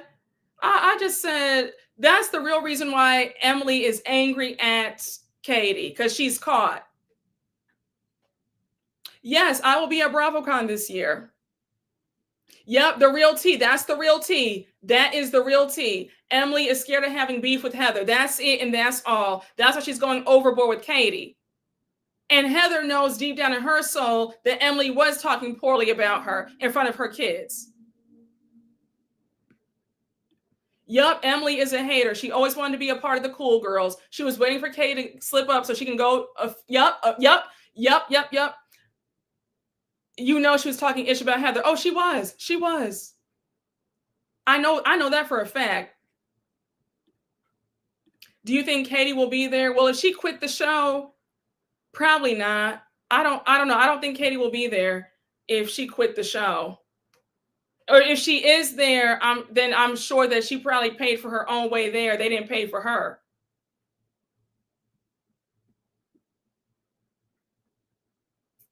Listen, I'm not playing with this whole thing. That's the and I wish Katie would say that. I wish Katie would say, "Girl, you know you were talking about Heather. So don't take your anger out on me. Your boys ratted you out. It's not my fault that your boys don't know how to keep their mouths shut." And think about it. The reason how we know that Emily was talking poorly about Heather, we saw the clip of Katie's little son, talking badly about Heather when he was like, "Oh, isn't she mean?" And then Katie was like, "Oh my gosh, like here we go." So if Katie's son was talking bad about Heather, you want me to believe that Emily and Shane's boys weren't talking badly about Heather too? They definitely were. You will not sit up here and fool me. Emily and Gina don't want to beef with Heather because she's got the money and the connections that they don't have. Agreed. Well, I will say with Emily, I think it's more of a status thing. She wants to be in with the cool girls because Emily did marry into money. Shane's parents, they own the radio station, I believe. They own a TV station. Well, they're very wealthy. So Shane's parents have a lot of connections. So I feel like Emily's good on the money and connections front. But I think that Emily, despite that, she just wants the status of being in the cool crowd. Because despite her having the money, Emily has never had that status, in my opinion. But no, I do agree that she does view Heather as having the status that she doesn't have. And she also feels like Heather is in good with the cool girl, Tamra, and she wants parts of that. Emily is similar to Sutton in that way. I agree. Yes, she likes the fame. She already has the money. Yes. Do you think if Katie shows up at BravoCon that it'll be like how Monica was from SLC? The whole cast distanced themselves from Monica and Monica was doing interviews by herself. I could see that. I mean, I could. That's going to be awkward though, because it's like if Katie shows up, she's not going to be a part of she's going to be by herself on the panel. They might not even have her on the panel. I mean, I don't know. That's going to be really weird if she does come. I don't know how that's going to work for her.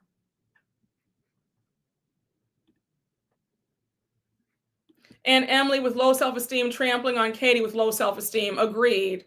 They already don't F with Katie. They don't.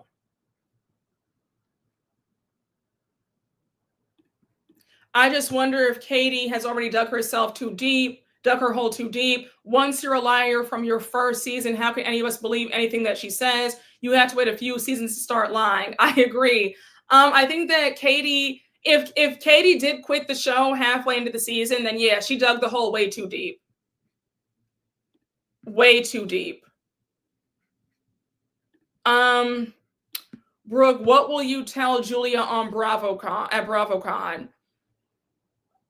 I'm gonna wear Julia out. If Julia shows her face at BravoCon, I'm wearing her out. Like, I'm giving her an earful. Like, please. The same way I got on Mia when I saw her at the last BravoCon, and I was like, girl, you were out of line for what you did to Wendy. Is there an apology this season? And she lied to my face. Like, listen, I'm getting on Julia if she's at BravoCon this year. I really am.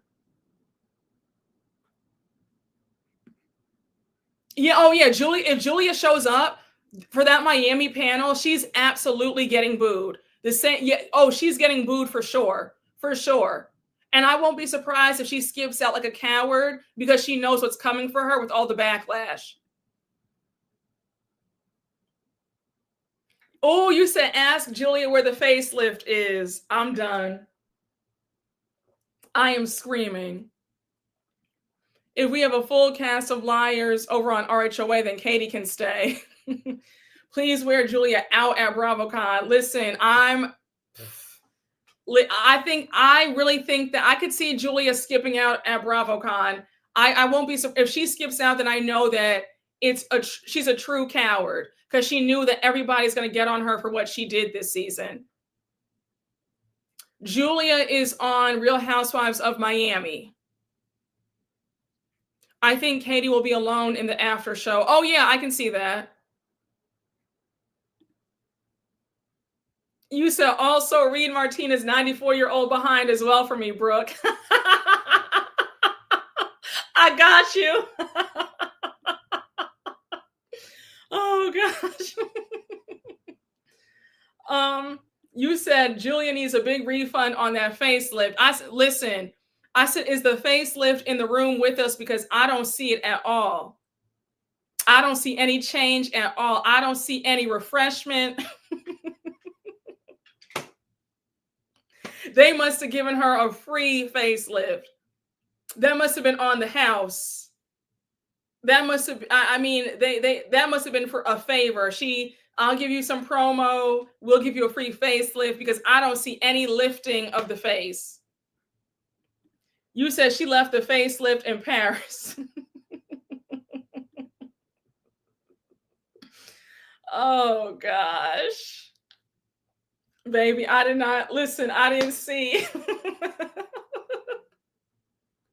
Y'all have me screaming in this chat. How many years did she get it? 30 years ago? Well, I think she got it.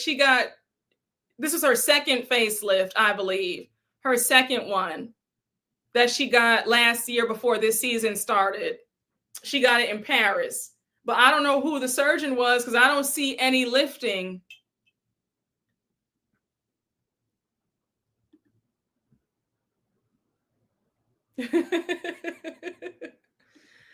That's the only one that I do not watch. For some reason, I'm not interested. Yeah. If you do watch it, let's just say that if you do happen to watch this season, you are going to be irritated. I will let you know that. I will let you know that. I would say to keep your sanity, to keep your peace, do not even bother to watch this season. Because the only full-time Black housewife on the show gets a drink thrown on her by Julia, the one we're talking about now, and nobody comes to the Black woman's aid whatsoever. The usual nonsense on these shows, but they're all rallying around the one who threw the drink on the Black woman. Just a hot, raggedy mess. And then in this last episode, Gertie, who's the Black woman, she gets her lick back, and they're mad at her and not the woman who assaulted her. A mess. A mess. So, yeah. I mean, I'm just beyond irritated. I saw you on C. Diggy's live. Please do another one. Your comments have me laughing. Oh, thank you. Yes. Oh, when I went on Chris's Basketball Wives live about the whole fight with Chantal and Jackie Christie. Child, a mess. Oh, listen, honey, babe, this chat, listen. The chat is always lit. Like, y'all are in rare form every single live. Oh gosh. Yes, y'all always have me right back at you. You guys are also a good time. You guys always have me screaming. Yeah, no, y'all can't help yourselves. Y'all have me screaming. Like, I know when certain episodes come on, I say, okay, I have to go live because I know that they are going to cut up. You know which live still has me laughing when I think about it? What was that? That episode of Potomac with Jacqueline and Ashley, and the way y'all cut up, y'all were in rare form in that chat. I mean, that live had me in tears. Tears. Yes, honey, the chat is always lit. Always. Oh gosh, y'all are so. Oh yes, it was the Reba live for me. Yes. Oh my gosh, that was really funny too. The way y'all got on Sutton's mother, I was screaming. You guys are too much. Oh my gosh. Yeah, no, you guys are always in rare form, honey. Yes, you said she was a dominatrix. I said, y'all better get off of my line. Oh my gosh. And then sometimes, you know what's funny?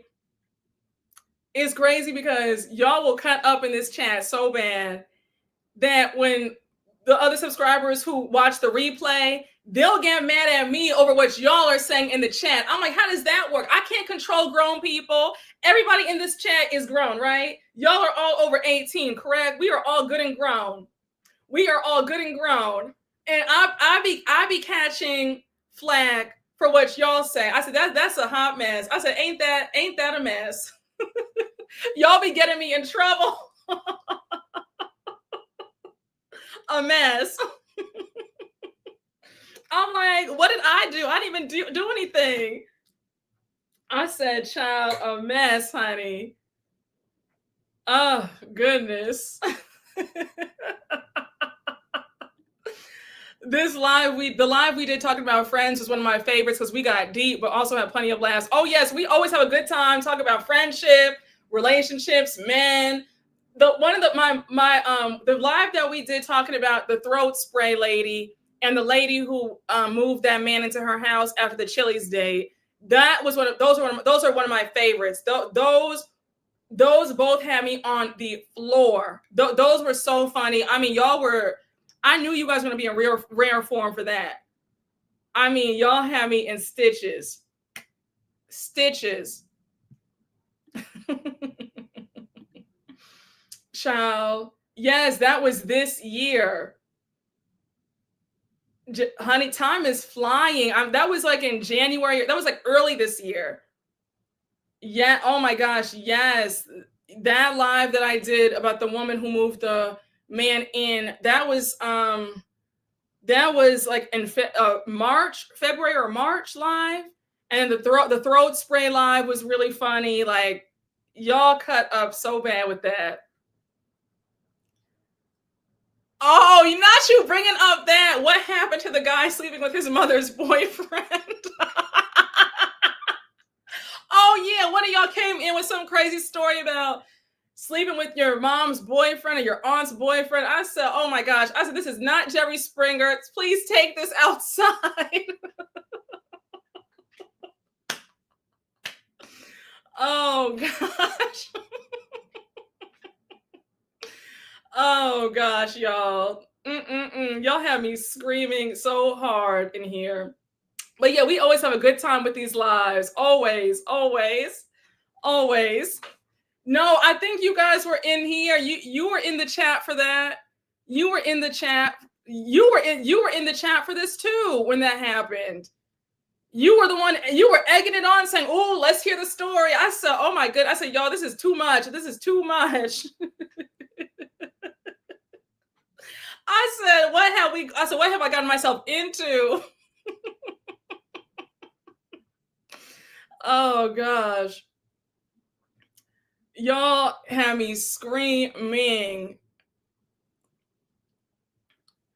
You said, were you drunk? I don't think you were. I think you were very much sober. You were making jokes and everything, if I remember correctly. When are we getting another friendship live, Brooke? Soon. I feel like once I get all these recaps, I feel like I'm caught up on all the recaps, and now I can start giving like other lives besides recap lives. Oh, didn't you have phone calls recently? I think that was the time. Oh, I didn't know. I did 2 lives where I had you guys call in. It was for New York, I believe. But no, it wasn't that. It wasn't during that time, I don't think. No, it wasn't during that because it was strictly about New York. But yeah, the throat spray live was one of the funniest lives ever. Like that was a really good one. Oh, and I saw and she's been quiet on TikTok, but she came up on my For You page like a few weeks ago, and she's still on the same stuff. She is going to fly. She's still flying herself out to see other men. Very desperate energy. And then she took a picture with her and this guy that she flew out to see, and a picture of her bottle of throat spray that she got off at Walgreens. I said, okay, girl, the fact that you're sitting up here traveling to men and they're not traveling to see you, like, this is desperation. But yeah, she's still up to her same old nonsense. So God bless. If she's happy, then whatever. A very desperate woman. Very. You should do a live where we email you our scandalous secrets and you read them on the live. Mess, please do it. Oh my gosh, that will be something. The way some of you guys have stories, the live might be shut down. Oh, I've gotten a few requests to do like an Ask Brooke, like what would you do, like an advice hour. But I'm saying if the situation is too crazy and I don't know how to advise you or help you, then I don't know. Then you can't get mad if the whole chat is roasting you. You know, like if you email me and say, Brooke, you know, you're having a desperado moment, and then I say, well, this is desperate. I hope you I don't want you to get mad at me because I'm telling you the truth. So I don't know. Just a mess. She needs to focus on the important things and get brand deals with the throat spray people. She's their #1 fan. Yes, the chat would be wild. Oh my gosh. Did you see Shamia issue an apology to the RHOA 16 cast? Oh, she did just now? I saw one of you guys talk about that. You just mentioned it in the chat. Did she post it on Twitter or she posted on YouTube, Instagram? Like, what is she saying? She's apologizing for what? Her terrible behavior? Call it diva or desperado. I am screaming. You said send them to God. Every time a Dusty talks to me, I hear Brooke saying absolutely not. Oh, Shamia went out sad. I agree.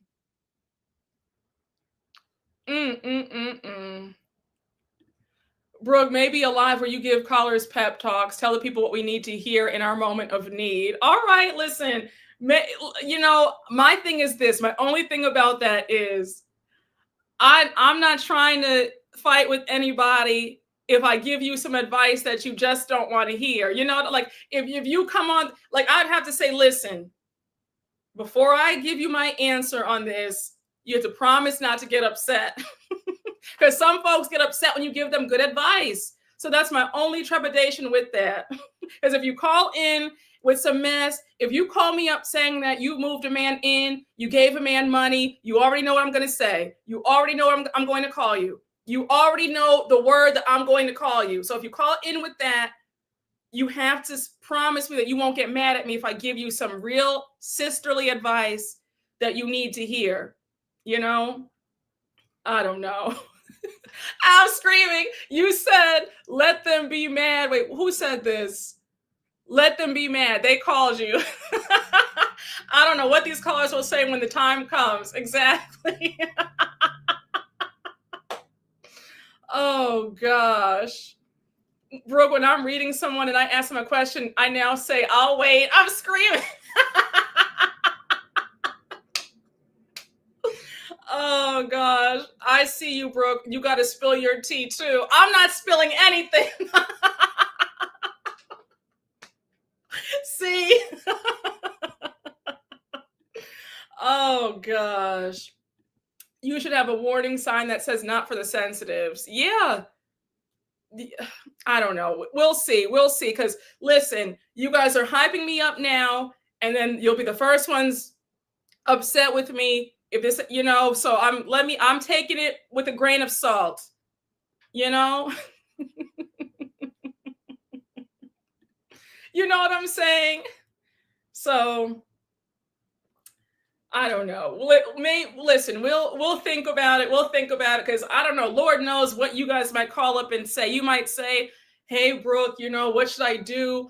I'm sleeping with, my sister's man or whatever." You know what I'm saying? Like I don't know. I don't know what you guys are liable to say to me.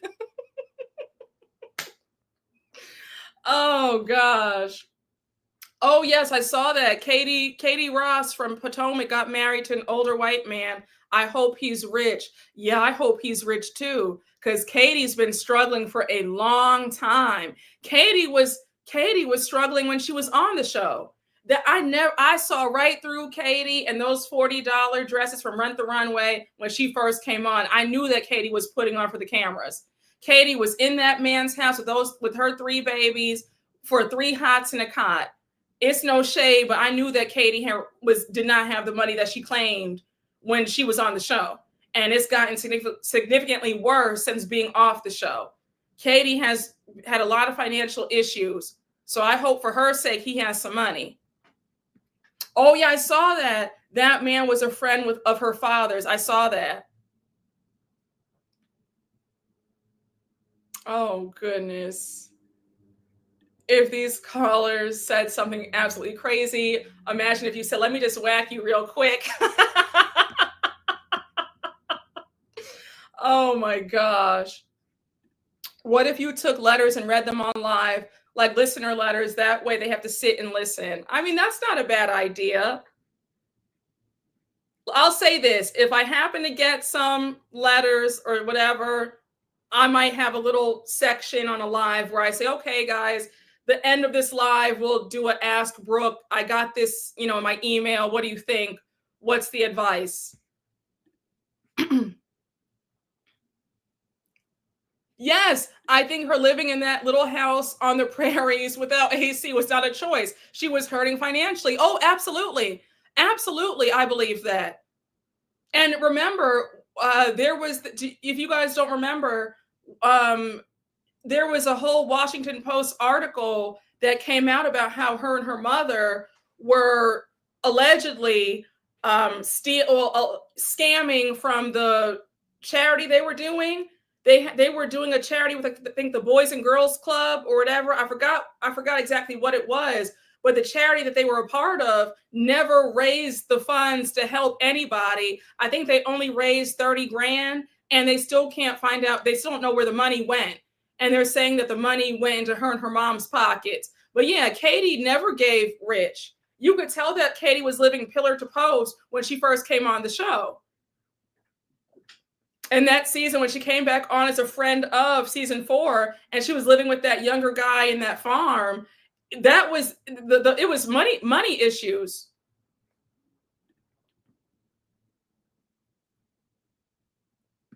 Please do a live stream. I need to see facial expressions.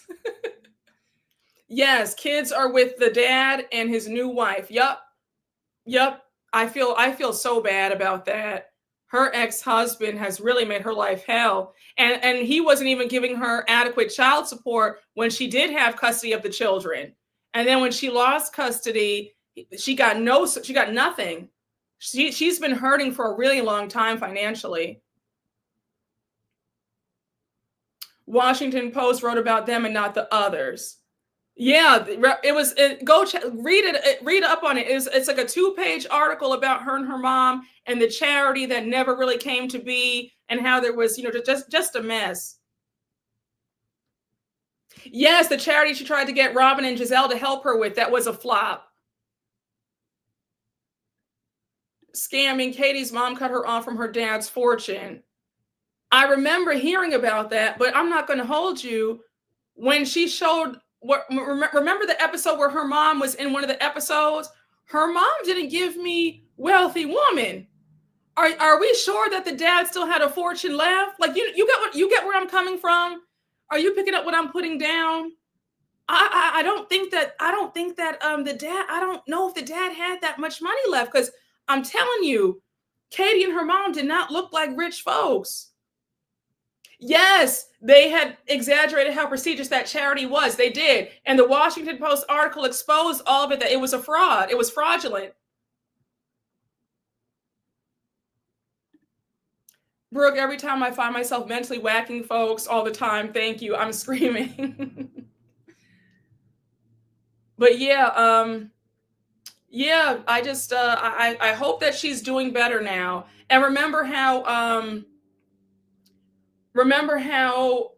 a few years ago she was working at the Dollar Tree, or working at Dollar General after rehab. So she's been she's really been trying to make a dollar. She hasn't been, that's why she wants to be back on the show. She needs that check. That's why every 5 months or so she's on Twitter begging Andy for her job back, because she wants that 6-figure check again.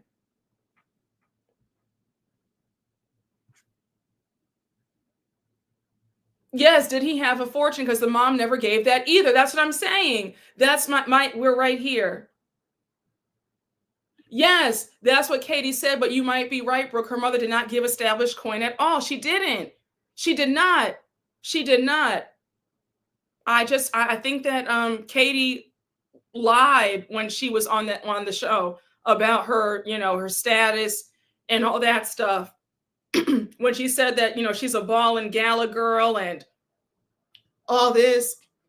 We didn't see any of the tangibles to prove that, I'm sorry, but Katie was hungry. Katie was on that show first season hungry. And then we saw her in the first episode of the second season. And right before she left the show, she threw that horrible charity event with no food. So that doesn't scream money to me.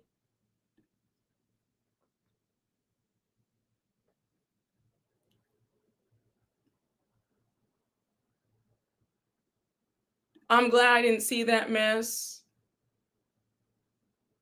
Yeah.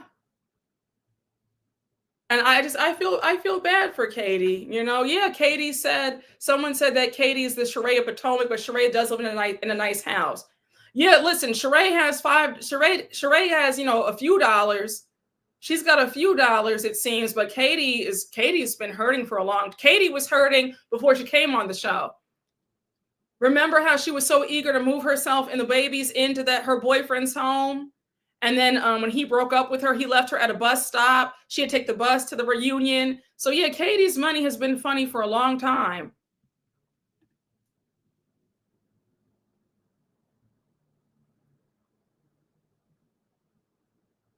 Yes, that's what I'm saying. To be honest, you've never heard much about Katie's family pedigree before, during, or after the show. That's what I'm saying. Listen, y'all, I don't know how some of you guys were fooled into thinking that she was rich. I said, this doesn't make any sense. I said, Katie's great TV, but she wasn't being honest about, her life and the whole money thing. And then remember how she told the story of when she was dating Russell Simmons, and she said that she was so broke that when he broke up with her, he was cheating on her. He broke up with her, and she asked him, "Can I still live in the house even though you have a new girlfriend?" Because she didn't have anywhere to live. And he let her live with her. He let her stay there in the house for like another 6 months till he finally kicked her out. If your parents had money, if a man breaks up with you, you're going to go back to your parents' house. Your parents can give you money for an apartment. You wouldn't have to stay with a cheating ex-boyfriend because you don't have anywhere to stay. It was stuff like that that already told me that she didn't have, she was lying.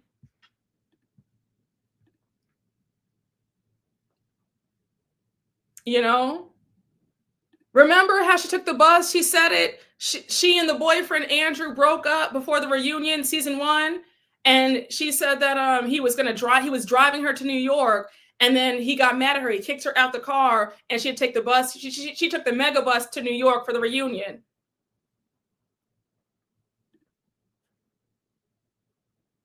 Yep, she was newly divorced that first season. So, yes, where is the trust fund? Exactly. I don't think there ever was one. Because the way she moves, the way she was moving and still moving, it's not giving that. Yeah, go back and watch. Go back and watch the first season. And she revealed all this. And she was still living with Russell Simmons when he broke up with her. You know how, I mean, that's not only is that embarrassing, but that's very broke behavior. If somebody kicks you out of the house, if you have money, you come from money, you should be able to say, oh, I'm good. I could live in a hotel. I could go back to my parents. My parents can hook me up with a place. Like, you don't need to depend on a cheating ex-boyfriend and say, hey, can I still stay with you despite, you cheating on me, or you broke up with me. You have your own place to live. She had to live with him while he has his new girl or his new women around because she didn't have anywhere to live. And even Giselle and Charisse were all like, wait, what? Oh, thank you so much. He said the sun is hitting me just right. Thank you. Thank you. Yes, it was very conflicting messages with Katie. I saw right through the BS. I wasn't fooled. It often gave mania or erratic behavior. I agree. It's giving the background story was all a lie. It was. Oh, maybe they didn't want to give her money like Tori Spelling's mom did not give her money. That is so evil to me. I mean, that I don't understand how Candy Spelling won't give Tori money. That is your daughter. But Tori always said that the mom was jealous of her. And that is some really sick stuff. Your husband leaves an $800 million fortune or $1 billion fortune. He, I think he had $100 million for each kid. And for some reason, she was able to take their inheritances and not give it to them. It's so weird. And Tori Spelling and her kids are living in a motel. American Express sued her because she couldn't pay back the bills. I'm like, it's just so evil. And then you saw how when Candy Spelling dies, she's giving all the money to the pets. So Tori and her brother still can't get the money. I mean, just pure evil. But no, in this case, though, I don't think that it's a Tori Spelling situation. I think that it's they didn't have it. I don't think that Katie and Katie's family had it. I just don't. I don't. Yes, Candy was jealous because she was always jealous of Tori because she was close to her father. Yes, because Tori had said that the mom was always like angry with how close her and her dad were. She wanted all of Aaron Spelling's attention. Yeah, they never had a good daughter-mother relationship. Never. Yes, I agree. Leaving money to animals like that when you have kids should be illegal. I agree. Just very sad. And they're not even living in a hotel. They're in a motel. It's beyond evil. Candy should really feel ashamed of herself for what she's doing to her kids and her grandkids. I mean, I'm floored. What is Katie Ross' profession? Well, Katie was modeling before she came on the show, but right now I don't know what she's doing. I know that after she was in rehab, and then she got out of rehab, she got in a job at, I think, the Dollar Tree or the Dollar General, one of those stores. She was doing that for a time, and then I think she was back in rehab. Now she's back out. She just married somebody. She married her father's friend. So I don't know what she's really doing now, but I hope this new husband has something. Okay, yes, sales associate at the Dollar Tree. Okay, thank you. Yeah, the show was bad for her mental health. It exacerbated the issues she was already going through, especially with the custody battle with her kids and struggling with deep personal issues. Yeah, because season 4, we all knew that she had that breakdown with what she had lost custody of her kids in season 4. That was a hard season for her. I felt bad. And then there was also the incident where her mom had gone on social media looking for her because Katie had ran into the woods. Remember that? So she's gone through a lot. I feel bad for Katie. I feel bad, but I feel like she burned the bridge with Bravo, so Andy's not going to have her back on the show, despite her being good TV and needing the money. But I really hope that Katie's able to just, you know, I hope she's able to have like a better life going forward because she's had a hard go.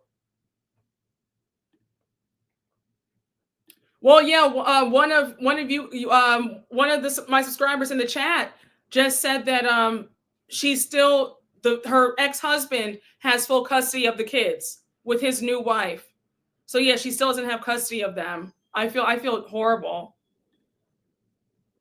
Oh, you said with Karen gone, Ray should move his girl Katie in. I'm screaming. Oh yeah, because he always said that he had a crush on Katie. Child.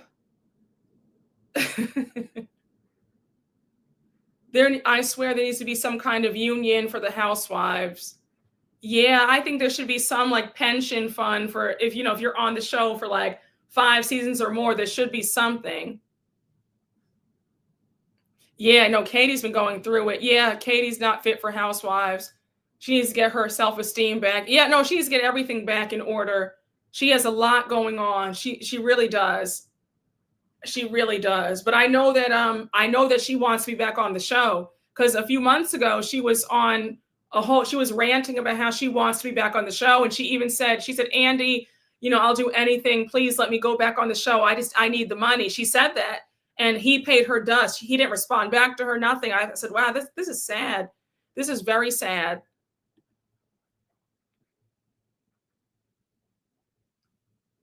Seems like night and day from season 1 of RHOP. Yeah. If Andy can get residuals, those housewives should get something. Agree.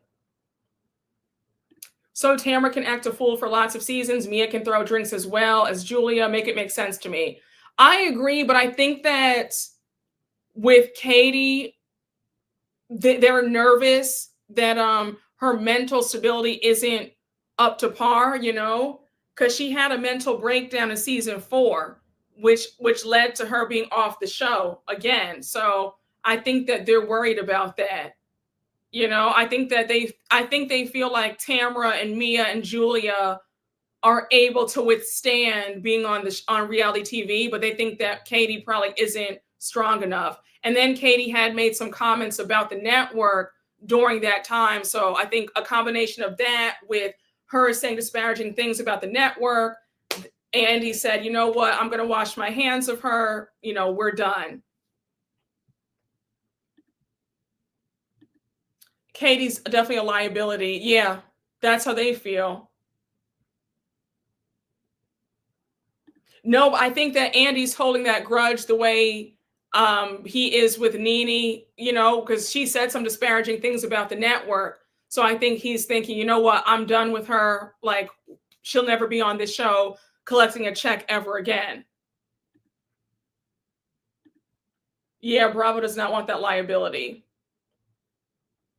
Yes, Bravo has a responsibility to not exploit Katie's mental health. They do her more harm than good to put her in front of a camera. Yeah, I agree with that. And they probably think that too.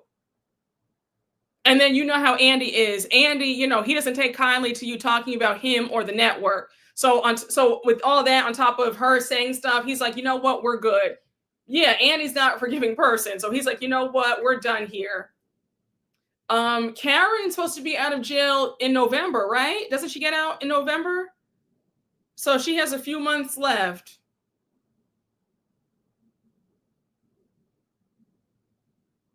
Is Andy the main one that makes a choice? I always hear it's execs above him that make the decisions. It's him and it is other execs who make the decisions. But he's definitely in the room when they're talking about who's hired and who's fired.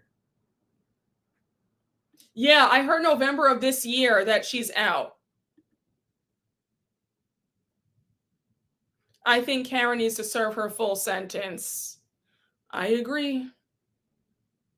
Oh, okay. Yes, she was also being homophobic. Yes. So Andy's like, nope, we're done. Yeah, they're filming Potomac right now.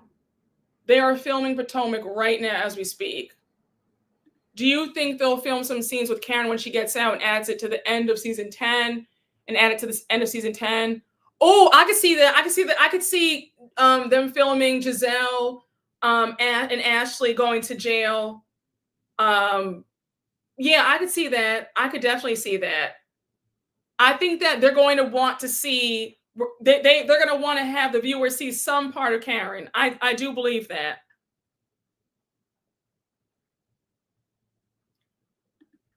Brooke, did you talk about Garcelle's new boyfriend? No, I haven't talked about her new boyfriend.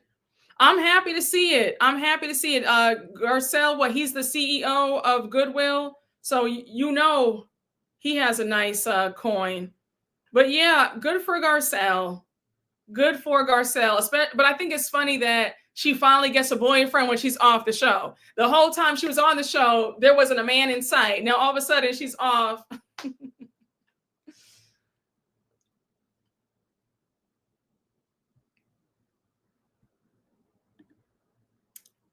I wonder what's happening with Monique. It's been quiet these last few weeks. I think let it stay that way. Let it stay that way. I don't want to see any leaks. I don't want to hear about any leaks. I think that's what's ruining a lot of these shows where we're getting a lot of the tea. So if they can keep it all quiet until we can see it this fall, then great.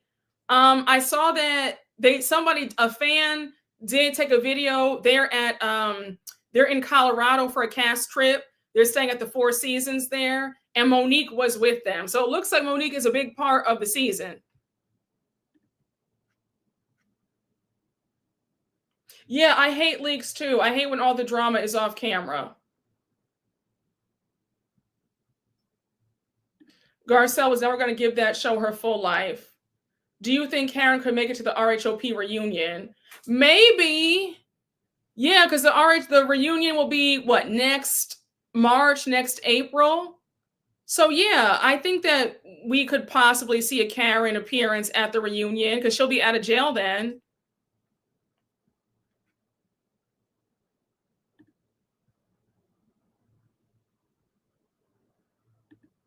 You and I are right here. Okay. You said you were not here for Monique. I feel the same way. Season 5 just sent me over. Okay. So yeah, we are right here. Yes, Monique is enjoying that little check. She sure is. She sure is enjoying that little Bravo check. Yes, it's always good leaving everything a mystery. The more leaks we see on the internet, we'll pretty much see the entire season at that point. I agree. Yeah, I didn't want to see her either. But here we are. I just know that Giselle and Monique are going to blame Candace for all their problems. Oh, absolutely. They're going to obviously talk in code because Candace isn't on the show anymore. But yes, they're going to blame her for why they were beefing when we know that that's not true. I heard there's a beef about a dress between Ashley and Dr. Wendy. Oh, yeah, because remember, they were still beefing at the reunion. So, yeah, I can see them still beefing this season too. I see that for sure. I do have to thank you, Brooke, for opening my eyes to the lies of Miss Monique because it was mind-blowing. I'm glad you saw the light. That's all I was asking the Monique fans. Just see the light. Just see that your fave is a liar. I'm so glad you opened your eyes and saw it. I'm so glad. Andy forgave her comment. Yep, about that little check. Yeah, he forgave it. I guess he felt, hey, she didn't disparage the network, so he'll accept it. I hope Andy brings up that little check comment at the reunion. Oh, that is going to get brought up. If Andy doesn't say it to her, he's going to read a viewer question asking her about that. Be clear, Monique will have to answer for that comment because best believe somebody is going to ask that for sure. For sure. And Andy's going to have that smirk on his face like, mm-hmm.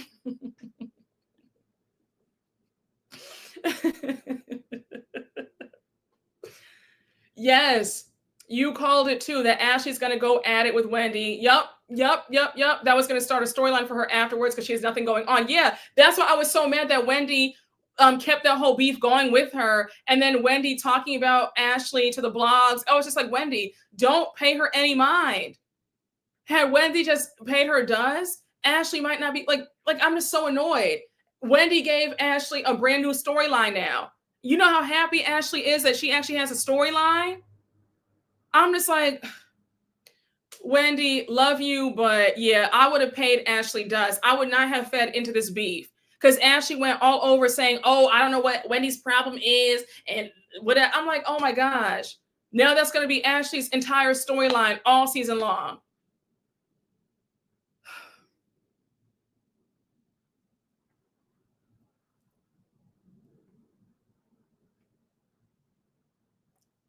I know Monique's ex-husband's mother-in-law is living her best life. Oh, I'm sure she is. I know she is. I know that. I know that Chris's mother opened up the biggest bottle of champagne. And we all owe his mama a big apology because the way we were all getting on her when she first came on our screen saying, oh my gosh, she's so mean. And the whole time she was right. She had Monique's number the entire time.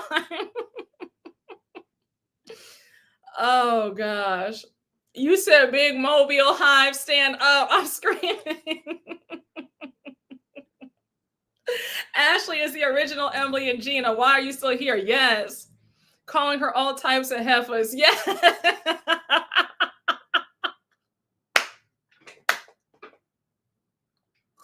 You better stop. You said her mom was upgrading that tent to a giant tent with rooms. Oh my gosh. Not you confusing Chris's mom with Ashley's mom. Oh gosh. You know what? Yep, she said, didn't I get that heifer straight? Oh my gosh. Yes, all those degrees, and you can't see that Ashley's using you. Yep, but I guess that's how much you fiend to be a part of the cool clique. Ooh, child. All right, let me watch Shamia's video before this reunion starts. Okay, y'all, but we've been on here for a nice amount of time, honey. I hope you guys have fun with me. I had a great time with y'all, okay? But we will be back for another live soon. But guys, I am going to I'm gonna click off today. I'm gonna click off now. Get ready for the reunion part 3. And I will see you all though for Atlanta. Okay. So I'm going to end it right here. I hope you all have fun. I had a great time. You guys are always so much fun. And we will talk soon. Okay, guys. Bye, y'all.